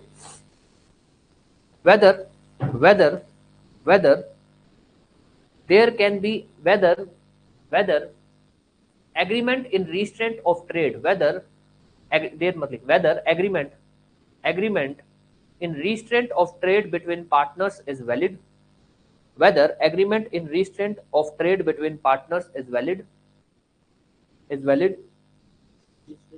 whether agreement in restraint of trade between partners is valid, section 54, whether agreement in restraint of trade between partners is valid, section 54।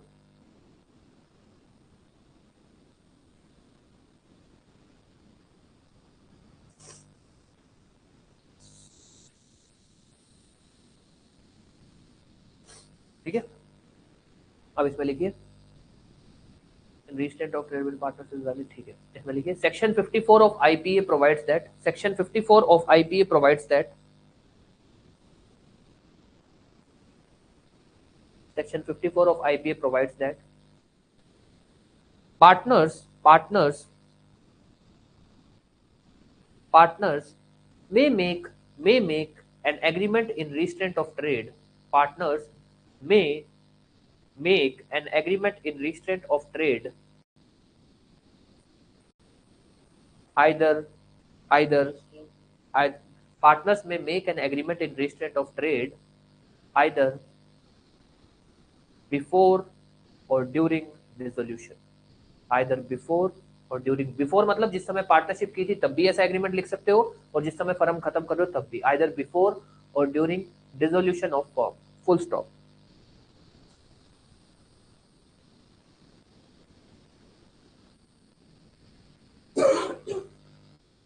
हाँ जी, इसमें लिखिए पैरा चेंज करके, if there is an agreement between partners, if there is an agreement between partners, if there is an agreement between partners that that the outgoing partner that the outgoing partner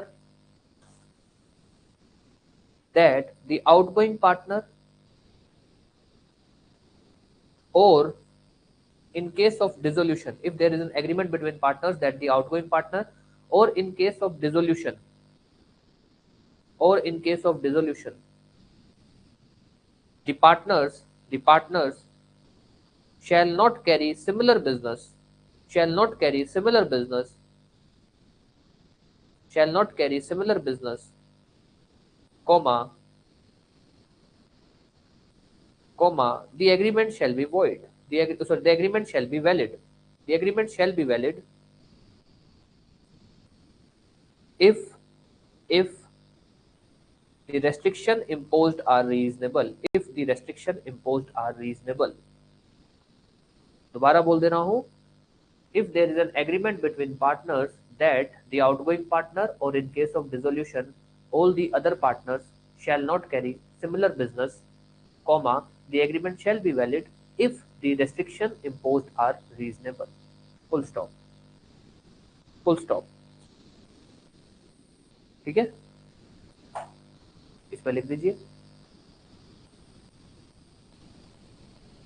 इसमें लिख लीजिए, heading डालना है तो इजेंशियल्स लिख लीजिए, चलो 2 essential लिख लो ताकि याद रहेगा, वैसे इसी को रिपीट ही करवाऊंगा मैं। Essentials, essentials, essentials, number one agreement, agreement restricting similar business, agreement must be for restricting similar business, सिर्फ सिमिलर बिजनेस, ऐसा नहीं कोई भी बिजनेस से रोक सकते हो, must be for restricting similar business.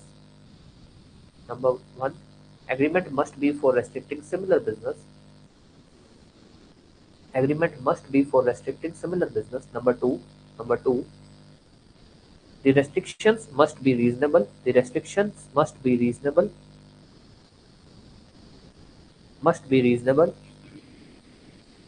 that is for a limited period, and limited period या फिर टाइम बोल दो, limited time and limited place, limited time and limited place, या फिर reasonable time and reasonable place. The restrictions imposed must be reasonable, that is reasonable time and reasonable place, या फिर limited time and limited place। ठीक है, अब star बना के लिख दो, star, the provision of this section या फिर section 54 shall have effect, section 54 shall have effect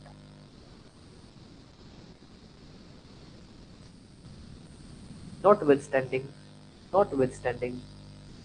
anything contained in section 27 of Indian Contract Act, notwithstanding anything contained in section 27 of Indian Contract Act। तो section 27, anything contained in section 27 of Indian Contract Act, section 27 इसको रोक नहीं सकता। section 54 shall have effect notwithstanding anything contained in section 27 of Indian Contract Act, तो वो इसको रोक नहीं सकता। ठीक है, अगर कभी भी पूछ लिया जाए कि भैया सेक्शन 27 इंडियन कॉन्ट्रैक्ट एक्ट और सेक्शन 54 आईपीए किसको माना जाएगा, बताइए किसको माना जाएगा। सेक्शन, तो क्या कह रहे हैं, notwithstanding anything contained in section 27 of Indian Contract Act। अगर दोनों में कोई भी कंफ्लिक्ट होता है तो सेक्शन 54 को माना जाएगा। ठीक है,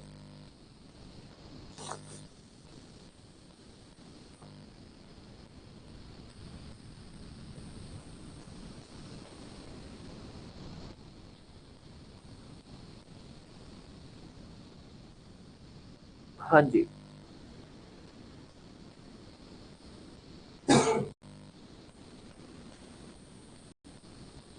सेक्शन 54 इंडियन पार्टनरशिप एक्ट को माना जाएगा, ठीक है।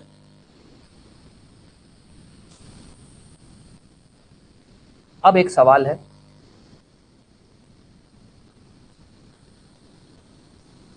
भाई अभी हमने बात की कि भाई पार्टनर, मान लो कोई भी एक पार्टनर है वो बाकी पार्टनर को सिमिलर बिजनेस करने से रोक सकता है, ठीक है।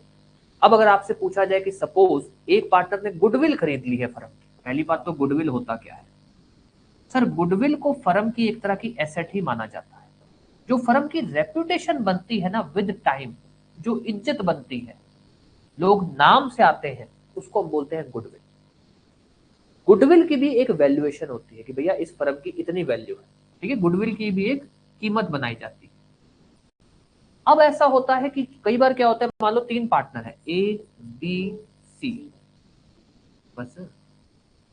अब होता क्या है, ये बी और सी तो बाहर निकल रहे हैं, ये ए सब कुछ रख रहा है, तो ये क्या करता है, गुडविल का भी पैसा देगा सबको, जो भी पैसा बनता है वो देगा। अब सपोज इस ए ने सारा हिस्सा रखा, और इस ए ने क्या किया, जो भी सारा हिस्सा रखा, इस ए ने गुडविल का पे किया। अब बात आती है, क्या ये ए इस बी और सी को सिमिलर बिजनेस या कंपीटिंग बिजनेस करने से रोक सकता है क्या? इन शॉर्ट, कि अगर कोई एक पार्टनर फर्म की गुडविल खरीद रहा है, तो क्या वो बाकी सभी पार्टनर्स को फर्म के सिमिलर बिजनेस करने से रोक सकता है क्या? आपको क्या लगता है, रोकना चाहिए?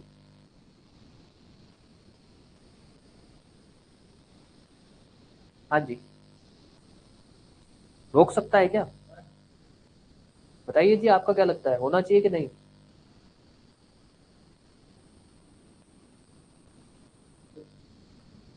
रोक सकता है। देखो, रोक सिर्फ एक ही कंडीशन में सकता है, जो हमने अभी थोड़ी देर पहले पढ़ा,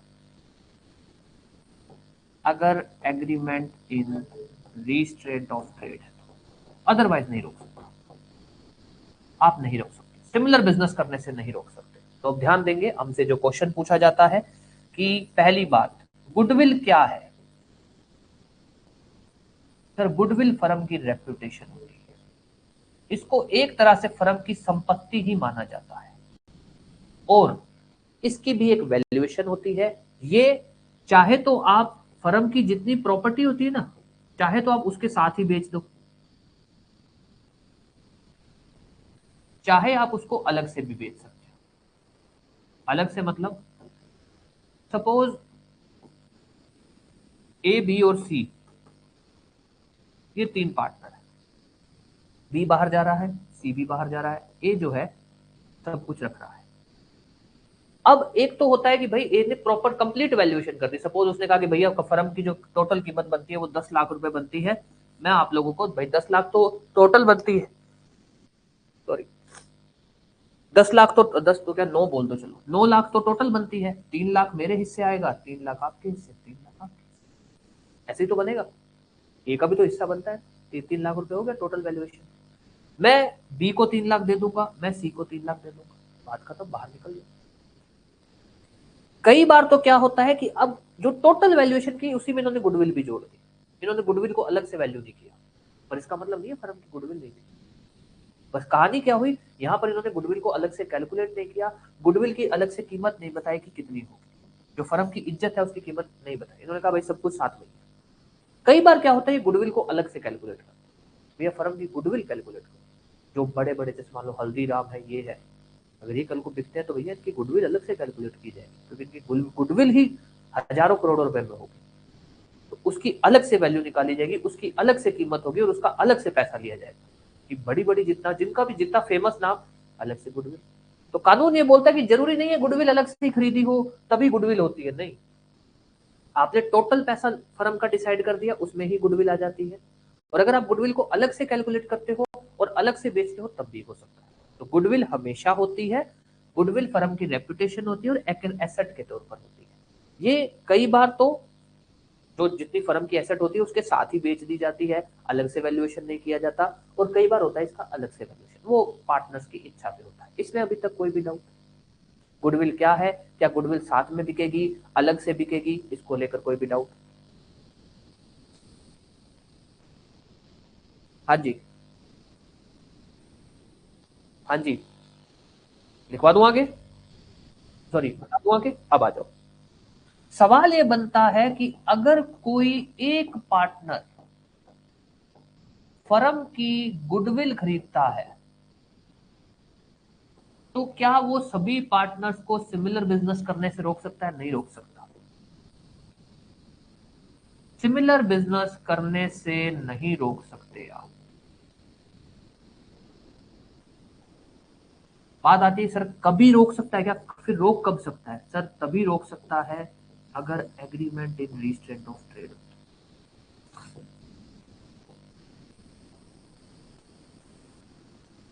और ध्यान दे देना, agreement in restraint of trade कभी सपोज नहीं किया जाता। आपने पढ़ेंगे एक इंग्लिश केस लॉ लिखेंगे जिसमें ये बात बोली गई है कि भैया सपोज नहीं करोगे आप कि सर उसने गुडविल खरीदी है तो agreement in restraint of trade तो माना ही जाएगा। नहीं सर, अगर agreement in restraint of trade अलग से है, चाहे ओरली हो चाहे राइटिंग हो, अलग से है तभी मानोगे आप। ऐसे नहीं है कि मैंने फर्म, मान लो आप और मैं पार्टनरशिप में थे, आप बाहर चले गए, मैंने फर्म खरीद ली, गुडविल खरीद ली, तो agreement in restraint of trade अपने आप हो जाएगा। अपने आप नहीं माना जाता। Agreement in restraint of trade अगर अलग से हुआ है तभी वो माना जाएगा। सपोज नहीं किया जाता agreement in restraint of trade. अब ठीक है साहब, सिमिलर बिजनेस करने से नहीं रोक सकता तो कुछ तो रोक सकता होगा। बिल्कुल रोक सकता है। क्या राइट है? वो पर्सन जो गुडविल परचेज कर रहा है उसकी क्या राइट है? सर उसकी राइट है कि वो फर्म का नाम यूज करने से रोक सकता है। बाकी पार्टनर को फर्म का नाम यूज किया, फर्म का नाम नहीं यूज करो, कोई और नाम यूज करो। सिमिलर बिजनेस कर सकते हो कोई दूसरे नाम से। दूसरा, आप बाकी पार्टनर को रोक सकता है कि वो अपने आप को पार्टनर के तौर पर नहीं शो कर सकते। बाकी पार्टनर्स को पार्टनर्स के तौर पर अपने आप को फर्म से कनेक्टेड शो करने से रोक सकता है कि भैया आप तुम फर्म को रिप्रेजेंट नहीं करोगे कभी भी, तुम फर्म के अपने आप को फर्म से कनेक्टेड नहीं शो करोगे। तीसरा, जो फर्म के जो कस्टमर्स हैं उनको एक्सप्लॉइट करने से रोक सकता है। ये क्या है सर? वो लोग पुराने पार्टनर थे, उनको पता है कि फर्म के कस्टमर कौन कौन है। अब वो ये नहीं कर सकते कि उन लोगों के पास जा जाके बताएं कि भैया वो लोग तुम्हारे को इतने में सामान बेचते हैं, हम इतने में बेचेंगे। ये नहीं चलेगा, ये नहीं कर सकते। या आप एक एक फर्म के एक एक कस्टमर को सिलेक्ट कर रहे हो क्योंकि आपके पास तो डिटेल थी, जो पार्टनर पहले थे उनके पास डिटेल तो होती है। या आप एक एक कस्टमर को सिलेक्ट करके और उसके पास जा जाके उसको बोल रहे हो कि वो आपको 100 रुपए में चीज देता था, मैं 80 रुपए में दूंगा। ये सब नहीं चलेगा। तो अब ध्यान देना, सबसे पहली बात, गुडविल क्या होती है सर? गुडविल फर्म की रेप्यूटेशन होती है जो फर्म की एसेट की तरह ट्रीट की जाती है, और वो चाहे तो फर्म सभी एसेट्स के साथ इंक्लूड करके बेची जा सकती है, मतलब अलग से वैल्यूएशन ना की हो, चाहे उसको अलग से वैल्यूएशन करके बेचा जा सकता है। वो कैसे? जो भी पार्टनर या जो भी पर्सन फर्म की गुडविल खरीदता है वो सिमिलर बिजनेस करने से नहीं रोक सकता। सिमिलर बिजनेस करने से तभी रोका जा सकता है अगर agreement in restraint of trade होगा तब ही। उसके बाद अगर वो सिमिलर बिजनेस करने से नहीं रोक सकता तो रोक क्या सकता है सर? वो सिर्फ इन चीजों से रोक सकता है। फर्म का नाम नहीं यूज कर सकते हो आप, फर्म से अपने आप को कनेक्टेड नहीं शो कर सकते हो आप, फर्म के कस्टमर्स पर सिर्फ इतना कर सकता है। बाकी सिर्फ आपने गुडविल परचेज किया इसका मतलब ये नहीं है कि आप सिमिलर बिजनेस नहीं कर सकते हो। सिमिलर बिजनेस करने से रोकना है तो आपको agreement in restraint of trade ही करना पड़ेगा। किसी का कोई भी सवाल, कुछ भी? हाँ जी, किसी का कोई भी सवाल?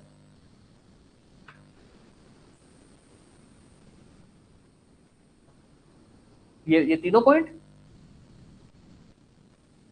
इसमें ये कहा गया है कि जो भी पर्सन गुडविल परचेज करता है, सपोज आप और मैं पार्टनर हैं और आप बाहर आप जा रहे हो, मैंने क्या किया, फर्म खरीद ली, तो ऐसा नहीं कि गुडविल अलग से खरीदनी पड़ती है। ऐसे ध्यान रखना, गुडविल के केस में ऐसा नहीं है अलग से खरीदनी पड़ती। कानून कहता है भैया गुडविल रेप्यूटेशन हर हर बिजनेस की होती है। कुछ बिजनेस में गुडविल को अलग से कैलकुलेट करके बेचा जाता है कि भैया ये गुडविल की इतनी कीमत है, और ये कुछ में होता है कि गुडविल को अलग से कैलकुलेट नहीं किया जाता, बस फर्म को ही बेच दिया जाता है। इसका मतलब ये नहीं कि गुडविल बिकी नहीं है उसमें। गुडविल तो हर फर्म की होती है। तो चाहे तो मैंने आपको लमसम अमाउंट दे दिया जिसमें हमने गुडविल पे कोई भी बात नहीं की, और कानून कहता है गुडविल तो फिर भी है, और हम यहाँ ये मानेंगे कि मैंने आपको आपका हिस्सा दे दिया, दैट मीन्स मैंने फर्म की गुडविल खरीदी। चाहे गुडविल पे हमने अलग से बात नहीं की थी, चाहे गुडविल का हमने अलग से वैल्यूएशन नहीं किया, चाहे हमने जो अकाउंट्स बनाए उस अकाउंट्स के अंदर गुडविल के बारे में मेंशन नहीं किया था, क्योंकि गुडविल हमेशा होती है। गुडविल अगर आप अलग से मेंशन करते हो तो वेल एंड गुड है, उसकी अलग से कीमत रहेगी। नहीं मेंशन करते हो तो कानून मानता है कि फर्म की गुडविल है, आपने जो पैसा दिया है उसी में ही गुडविल कैलकुलेट इंक्लूड कर दी है, तो गुडविल हमेशा होगी।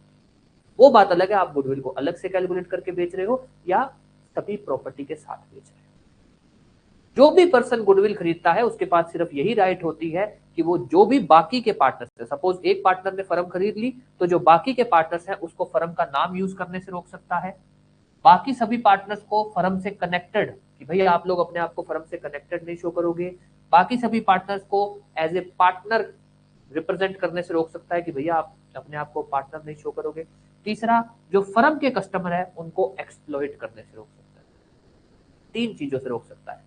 वो पार्टनर्स को सिमिलर बिजनेस करने से नहीं रोक सकता। सिमिलर बिजनेस करने से सिर्फ तभी रोक सकता है अगर agreement in restraint of trade है तो। कोई भी डाउट कुछ भी किसी भी तरह का, ठीक है। चलो भाई अब लिख लो, क्वेश्चन डाल दो।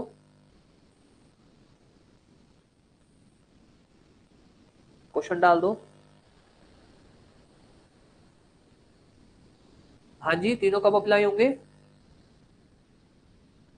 हाँ हाँ, तब भी अप्लाई होंगे। सिमिलर बिजनेस करने से रोकने के लिए आपको agreement in restraint of trade करना ही पड़ेगा, अदरवाइज नहीं रोक सकते, ठीक है। अब इसमें क्वेश्चन डालिए, क्वेश्चन डालिए। What is goodwill of the firm? What is goodwill of the firm? What is goodwill of the firm? What is goodwill of the firm? What is goodwill of the firm? फिर लिखिए can, question लाके, what is goodwill of the firm question mark, can purchase of goodwill, can purchase of goodwill, can purchase of goodwill entitles the purchaser can purchase of goodwill entitles the purchaser to restrict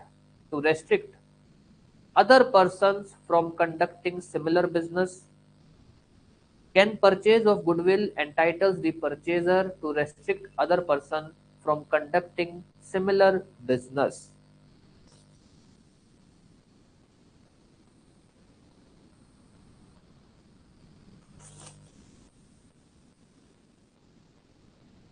ठीक है, मैं लिखिए goodwill of the firm क्या है, उसके लिए case लो है commissioner of income tax versus Srinivas Shetty. इसमें लिखिए in CIT commissioner of income tax versus Srinivas Shetty, in commissioner of income tax versus Srinivas Shetty, in commissioner of income tax versus Srinivas Shetty, in commissioner of income tax versus Srinivas Shetty versus Srinivas Shetty, it was in commissioner of income tax versus Srinivas Shetty AIR 1981। इसमें लिख लो, हाँ वही सुनील शेट्टी वाला ही है, इसके ताऊ जी थे।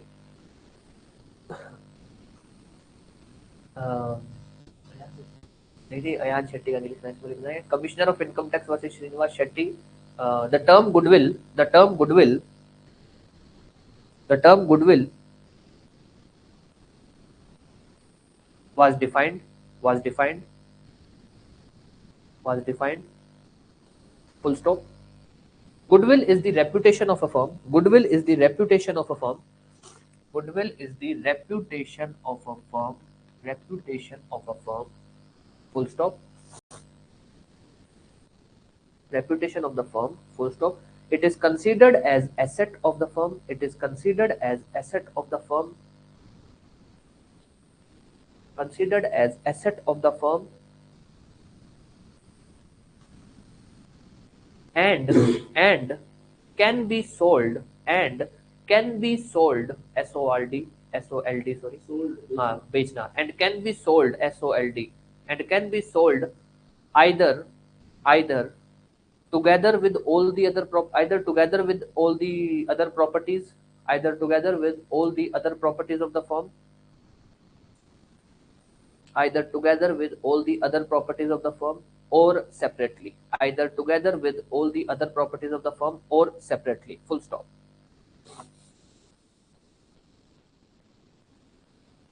ठीक है, ठीक है, अब इसमें लिखिए, अब यहां से लिखिए कि भाई आगे सेक्शन 55 लिखिए। Section 55 of IPA provides that, section 55 of IPA, नहीं नहीं क्वेश्चन नहीं, सीधा आंसर है। Section 55 of IPA provides that, हाँ, of IPA provides that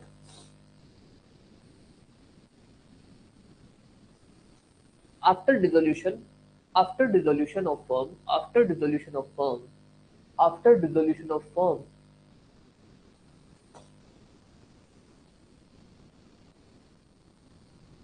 after dissolution of firm, and during wind up, and during wind up, and during wind up, the goodwill of the firm, the goodwill of the firm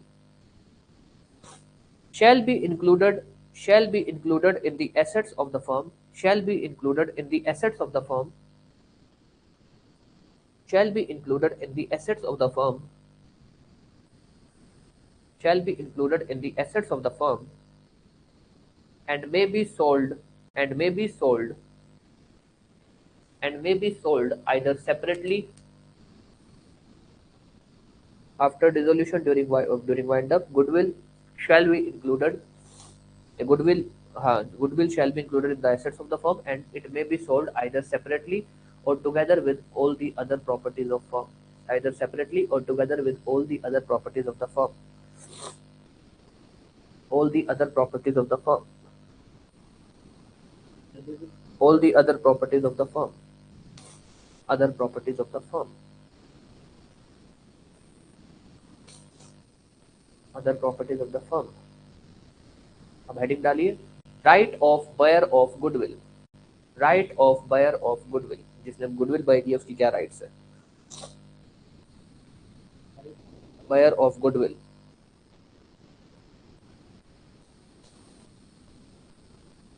इसमें लिखिए subject to agreement between, subject to agreement between buyer and seller of goodwill, subject to agreement between buyer and seller of goodwill,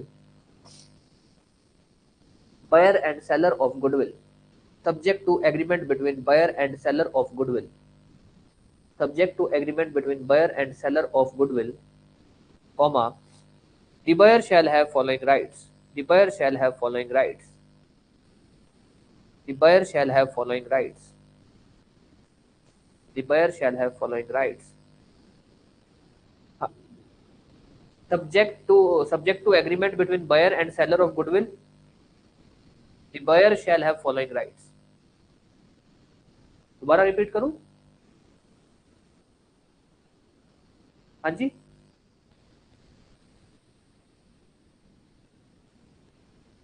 यही ना, subject to agreement between buyer and seller of goodwill, ये तो लिख लिया। इसके आगे लिखिए the buyer shall have following rights, जिसने गुडविल खरीदी है उसके पास फॉलोइंग राइट्स है।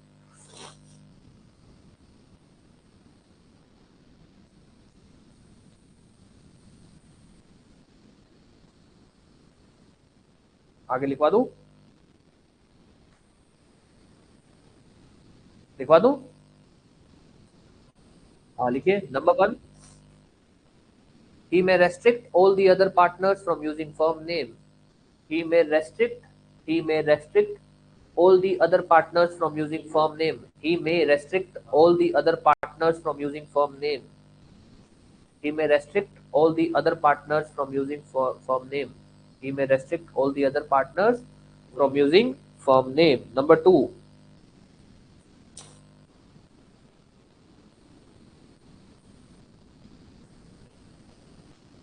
लिखवा दूं आगे, he may restrict all the other partners from using firm name। हाँ जी, दूसरा पॉइंट लिख लीजिए, he may restrict, he may restrict, he may restrict the partners. He may restrict the partners from from he may restrict the partners from representing as partners of firm. He may restrict the partners from representing as partners of the firm. From representing as partners of the firm. He may restrict the partners from representing as partners of firm. Partners of firm अब आप represent नहीं कर सकते अपने आप को, आप partner आप फर्म से निकल चुके हो. He may restrict the partners from representing as partners of firm.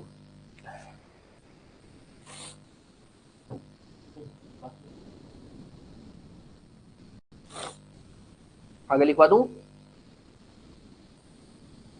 तीसरा लिख लीजिए. He may restrict the outgoing partners. He may restrict the outgoing partners from exploiting the customers of firm. He may restrict the outgoing partners from exploiting the customers of firm. He may restrict the outgoing partners. He may restrict the outgoing partners from exploiting the customers of the firm.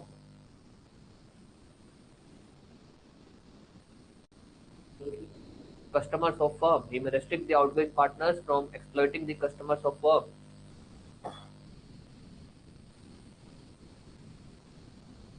हाँ जी, आगे लिखवा दूं. अब heading डालिए, heading डालिए.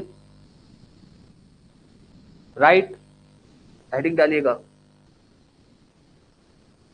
Right to restrict other partners from carrying similar business. Right to restrict other partners from carrying similar business. Right to restrict other partners from carrying similar business.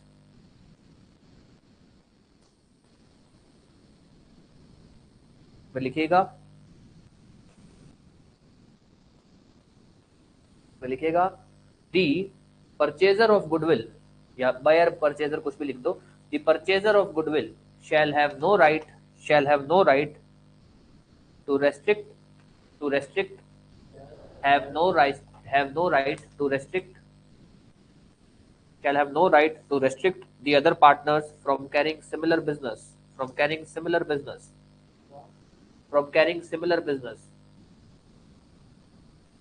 shall have no right to restrict the other partners from carrying similar business. The purchaser of goodwill shall have no right to restrict the other partners from carrying similar business. Full stop. The right is available only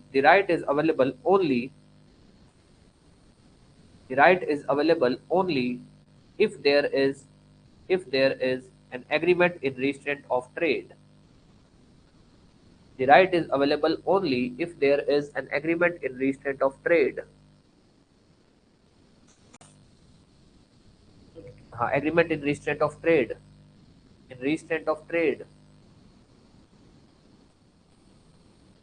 लिख लेना तब बताना.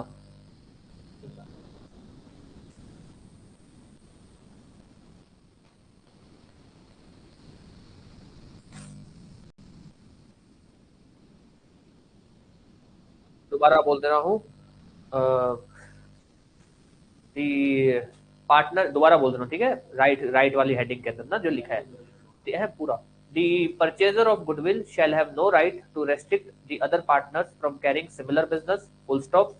The right is available only if there is an agreement in restraint of trade. दोबारा बोल रहा हूँ. The purchaser of goodwill shall have no right to restrict the other partners या to restrict the seller of goodwill या restrict the other partners from carrying on similar business. Full stop. The right is available only if there is an agreement in restraint of trade. Full stop. जब लिख लेना तब बता देना.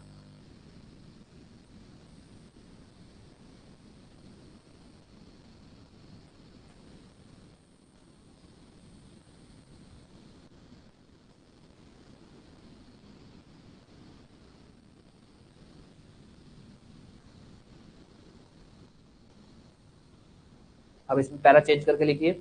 The agreement in restraint of trade shall be valid The agreement in restraint of trade shall be valid.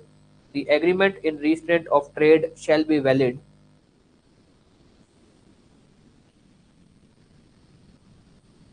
The agreement in restraint of trade shall be valid under following.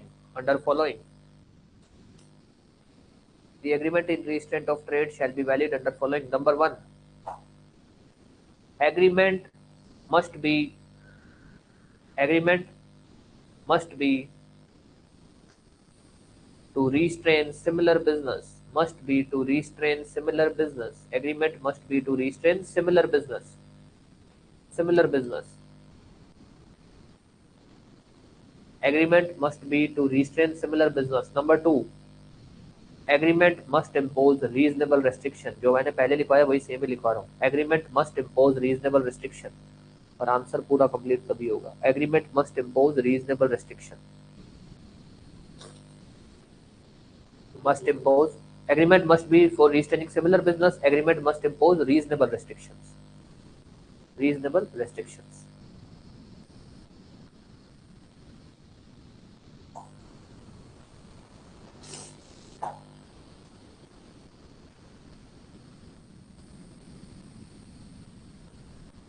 हाँ जी,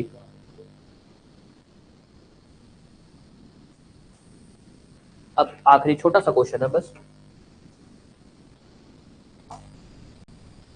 question चुप हो जा.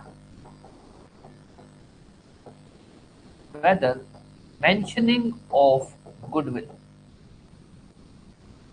is essential at time of dissolution. या मैं बोलूं, जब firm की valuation calculate की जा रही है, क्या गुडविल के बारे में अलग से लिखना जरूरी है? कानून कहते हैं नहीं. अगर अलग से लिखा हुआ है तब भी ठीक है, अगर अलग से नहीं भी लिखा हुआ, जो भी आपने फर्म की वैल्यू बताई है नहीं भी लिखा हुआ, तब भी हम मानते हैं कि उसमें गुडविल इंक्लूड है. तो अगर कोई भी पार्टनर मान लो सारा हिस्सा खरीद रहा है, कोई भी पार्टनर जो सारा हिस्सा खरीद रहा है, और अगर उस कॉन्ट्रैक्ट के अंदर गुडविल अलग से नहीं भी लिखी हुई है, तब भी हम मानेंगे कि उसने गुडविल खरीदी. मेंशनिंग ऑफ गुडविल अलग से हो कोई जरूरी नहीं है. अलग से कर रखी है तो अच्छी बात है, अगर नहीं कर रखी तब हम बोलेंगे कि जो फर्म की वैल्यू है उसके अंदर गुडविल की वैल्यू इंक्लूड की गई है, और जो भी पार्टनर उस पूरी की पूरी फर्म को खरीद रहा है, या जो भी पर्सन फर्म को खरीद रहा है, वो गुडविल को भी खरीद रहा है. कोई भी डाउट किसी भी तरह से?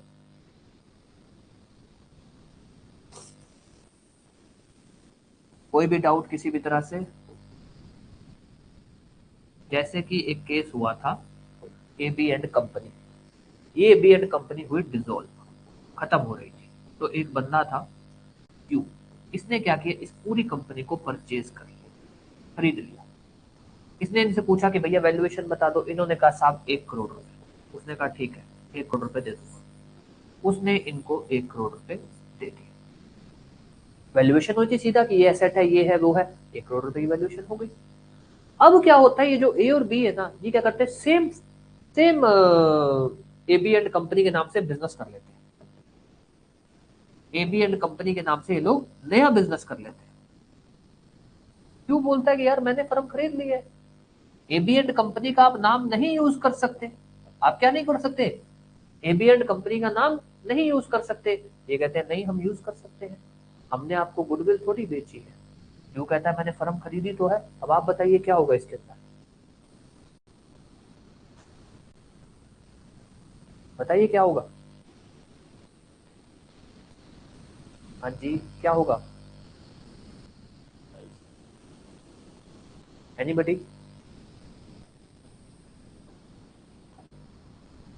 हाँ जी,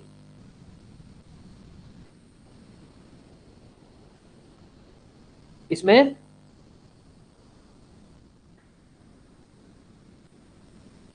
जो जिसने ये पूरी की पूरी फर्म खरीदी है, ये माना जाएगा इसने गुडविल भी खरीदी है. ठीक है, ध्यान देना, सिमिलर बिजनेस अलग चीज होती है, फर्म के नाम पे व्यापार करना अलग चीज होती है. हम ये बोल रहे हैं कि भैया आप उसको सेम व्यापार करने से नहीं रोक सकते हो. हम ये थोड़ी कह रहे हैं कि आप फर्म का नाम यूज करने से नहीं रोक सकते हो. भैया गुडविल खरीदी है, फर्म का नाम यूज करने नहीं दोगे आप उसको. सेम व्यापार करे. सपोज यहां पर इनका काम था ये इसका चीनी बेचने का. करो, सेम व्यापार करो, कोई नहीं रोक सकता अगर agreement in restraint of trade नहीं है तो। बट सेम नाम पे नहीं कर सकते हो आप। सेम व्यापार करो, कोई दिक्कत नहीं, सेम नाम पे नहीं होगा। और यहां पर हम बात सही कह रहे हैं कि भैया गुडविल की तो अलग से बात हुई नहीं है, पर इस क्यू ने पूरी की पूरी फर्म पे खरीदी है ना। इसने क्या बोला कि भैया फर्म की वैल्यूएशन बताओ, 1 करोड़ रुपए है, नहीं है, अलग से मेंशन नहीं हुआ, तो कानून कहता है कि अगर कुछ भी नहीं कहा हुआ कि गुडविल इंक्लूडेड है या नहीं है, कुछ ऐसा क्लियर नहीं है, तो हम मानेंगे कि इस 1 करोड़ रुपए में गुडविल इंक्लूड। अगर कुछ भी मेंशन नहीं है कि गुडविल इंक्लूडेड है या नहीं है, तो हम ये मानेंगे कि गुडविल इंक्लूड।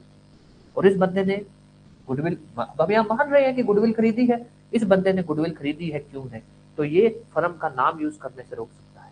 सिमिलर बिजनेस से नहीं रोक सकता, फर्म का नाम यूज करने से रोक सकता है। गुडविल में बस यही है कि आप फर्म का नाम यूज करने से रोक सकते हो, सिमिलर बिजनेस करने से नहीं रोक सकते। कोई भी डाउट, कुछ भी? बिल्कुल आपका आंसर सही है यामिनी, है ना? कोई भी डाउट ताकि मैं इसमें लिखवा दूं। क्या क्वेश्चन लिखवाया था? Whether mentioning of goodwill is essential at, अच्छा लिखवा दूं? हाँ जी, किसी का कोई सवाल? हाँ जी बताइए। अगर है तो, पर एग्रीमेंट हम सपोज नहीं करते हैं, गुडविल हम सपोज करते हैं। यहाँ पर हमने ये नहीं बोला ना कि एग्रीमेंट है या नहीं है। एग्रीमेंट हम सपोज नहीं कर सकते हैं, गुडविल सपोज कर सकते हैं। भैया गुडविल के बारे में कुछ भी नहीं बात की हुई है, तो हम मानेंगे जिसने फर्म खरीदी है उसने गुडविल खरीदी, पर एग्रीमेंट आप सपोज नहीं करोगे। अगर एग्रीमेंट है तभी लगेगा, अदरवाइज नहीं लगा सकते। हाँ जी, डाउट क्लियर? ठीक है, कोई डाउट किसी का? लिखवा दूं मैं अब? हाँ जी लिखवा दूं। इसमें लिखिए, इसमें लिखिए, इन जेनिंग्स वर्सेस जेनिंग्स, सीधा लिखिए, Jenning versus Jenning. In Jenning versus Jenning, question क्या था? वेदर, लिख लीजिए, whether mentioning of goodwill is essential at time of dissolution of firm, whether mentioning of goodwill is essential at time of dissolution of firm, whether mentioning of goodwill is essential at time of goodwill of firm, oh sorry, at time of dissolution of firm, whether mentioning of goodwill is essential at time of dissolution of firm। इसमें लिखिए, in Jennings versus Jennings, in Jennings versus Jennings, in Jennings versus Jennings, it was held that, it was held that, it was held that, it was held that if a person has purchased the firm, if a person has purchased the firm, if a person has purchased the firm,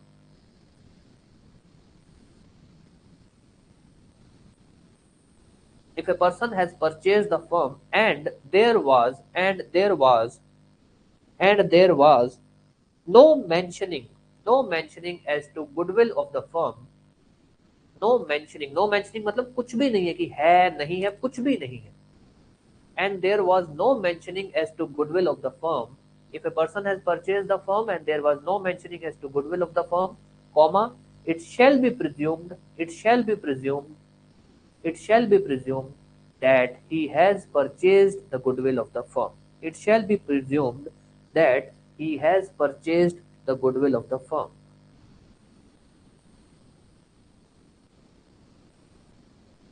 he shall, it shall be presumed that he has purchased the goodwill of the firm, full stop, full stop, ठीक है, and thereby but see that thereby he shall have all the rights, all the rights of purchaser of goodwill, he shall have all the rights of buyer of goodwill, he shall have all the rights of buyer of goodwill, he shall have all the rights of buyer of goodwill, buyer of goodwill की जितनी भी rights है वो सब इसके पास होंगी।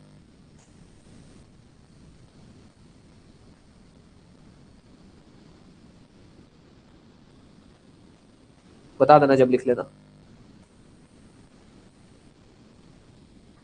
अब ये चीज हमेशा याद रखेंगे कि जिसने गुडविल खरीदी है वो फर्म का नाम यूज करने से रोक सकता है,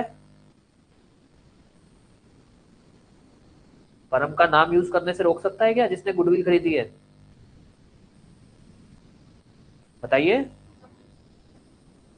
और क्या वो सिमिलर बिजनेस करने से रोक सकता है? सिमिलर बिजनेस, देखो सिमिलर बिजनेस अलग चीज है, फर्म का नाम अलग चीज है। आप उस सेम नाम से काम नहीं कर सकते हो, सेम काम कर सकते हो, सेम काम कर सकते हो, सेम नाम से काम नहीं कर सकते हो, ये डिफरेंस है। तो सेम नाम यूज करने से रोका जा सकता है, सेम काम करने से नहीं। सपोज आज आज आप हल्दीराम, हल्दीराम की अगर आप गुडविल खरीद लेते हो, तो आप हल्दीराम को, हल्दीराम का नाम यूज करने से रोक सकते हो, हल्दीराम को भुजिया बनाने से नहीं रोक सकते हो। भैया तुम सेम काम भी नहीं करोगे। उसने गुडविल बेची है, नाम बेचा है, व्यापार ने मतलब जो कहते हैं ना भी बिजनेस सेम कर सकता है नहीं, वो नहीं बेचा है। ठीक है, ठीक है, चलिए अब आपकी ये क्लास खत्म होती है। होप सो अपने कल की क्लास के अंदर आपका रजिस्ट्रेशन वाला मतलब 2 लेक्चर होंगे, तो सैटरडे को देख लेंगे, अगर कल देख लेंगे अगर सैटरडे, और अगर थोड़ा बहुत कुछ बचा तो संडे को क्लास करके निपटा देंगे, अदरवाइज फिर मंडे को क्लास कर।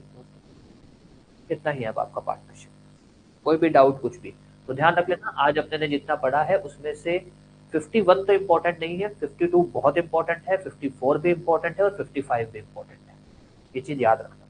रिजोल्यूशन वाले टॉपिक में सेक्शन 40 से लेकर 43, नहीं हाँ 40 से लेकर 43 ठीक 44 तक, सेक्शन 40 से लेकर 44 तक, और उसके बाद ये जो आखिरी के सेक्शन है ये ज्यादा इंपॉर्टेंट है। ठीक है, जो अपने ने कल पढ़ा था ना भाई लाइबिलिटी नोटिस देना ये वो, ठीक है इंपॉर्टेंट है, बट उनसे ज्यादा इंपॉर्टेंट ये एरियाज है, तो थोड़ा अच्छे से पढ़ना। कोई भी डाउट कुछ भी किसी भी तरह का, अदरवाइज क्लास अपनी तरफ से खत्म है। कॉन्स्टिट्यूशन की 1:30 बजे क्लास करेंगे आज, क्योंकि 1 तो बज ही चुका है, आधे घंटे का आपको टाइम दिया जाएगा।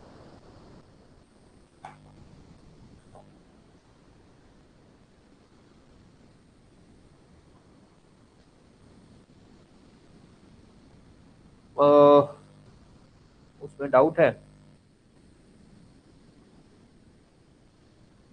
वो तो कोई बात नहीं। ऐसा करते हैं फिर अपने को अपने, जब तो टाइम हो गया है क्योंकि टॉपिक में टाइम लगेगा, अपने ऐसा कर लेते हैं संडे को इस पर डिस्कशन कर लेते हैं, है ना, ये बेटर रहेगा। क्योंकि फिर तसल्ली से बात हो जाएगी ना, तो प्रॉपर डिटेल अगर क्लास भी लेनी हुई दोबारा तो क्लास भी ले लेंगे। ठीक है, ऐसा कर लेंगे।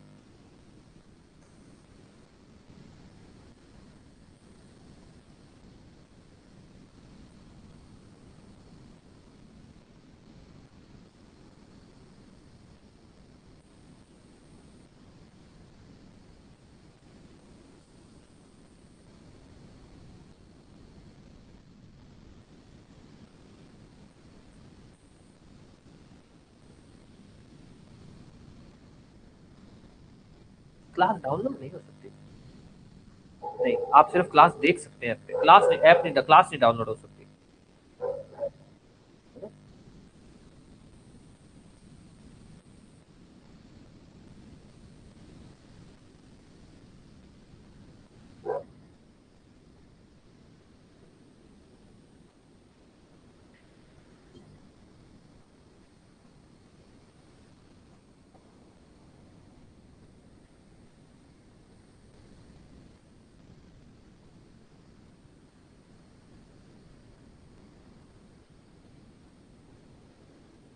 नहीं, प्रोपोर्शन में नहीं होता, प्रोपोर्शन नहीं है, सीधा सा कॉन्सेप्ट है कि भैया फर्म का जो फर्म के नाम से कर्जा है पहले वो चुकाया जाएगा, अगर उसके बाद कुछ बचता है तब पार्टनर्स का कर्जा चुकाया जाएगा। प्रॉपर्टी,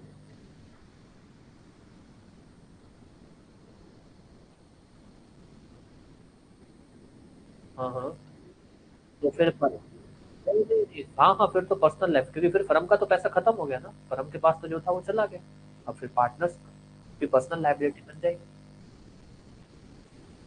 हाँ,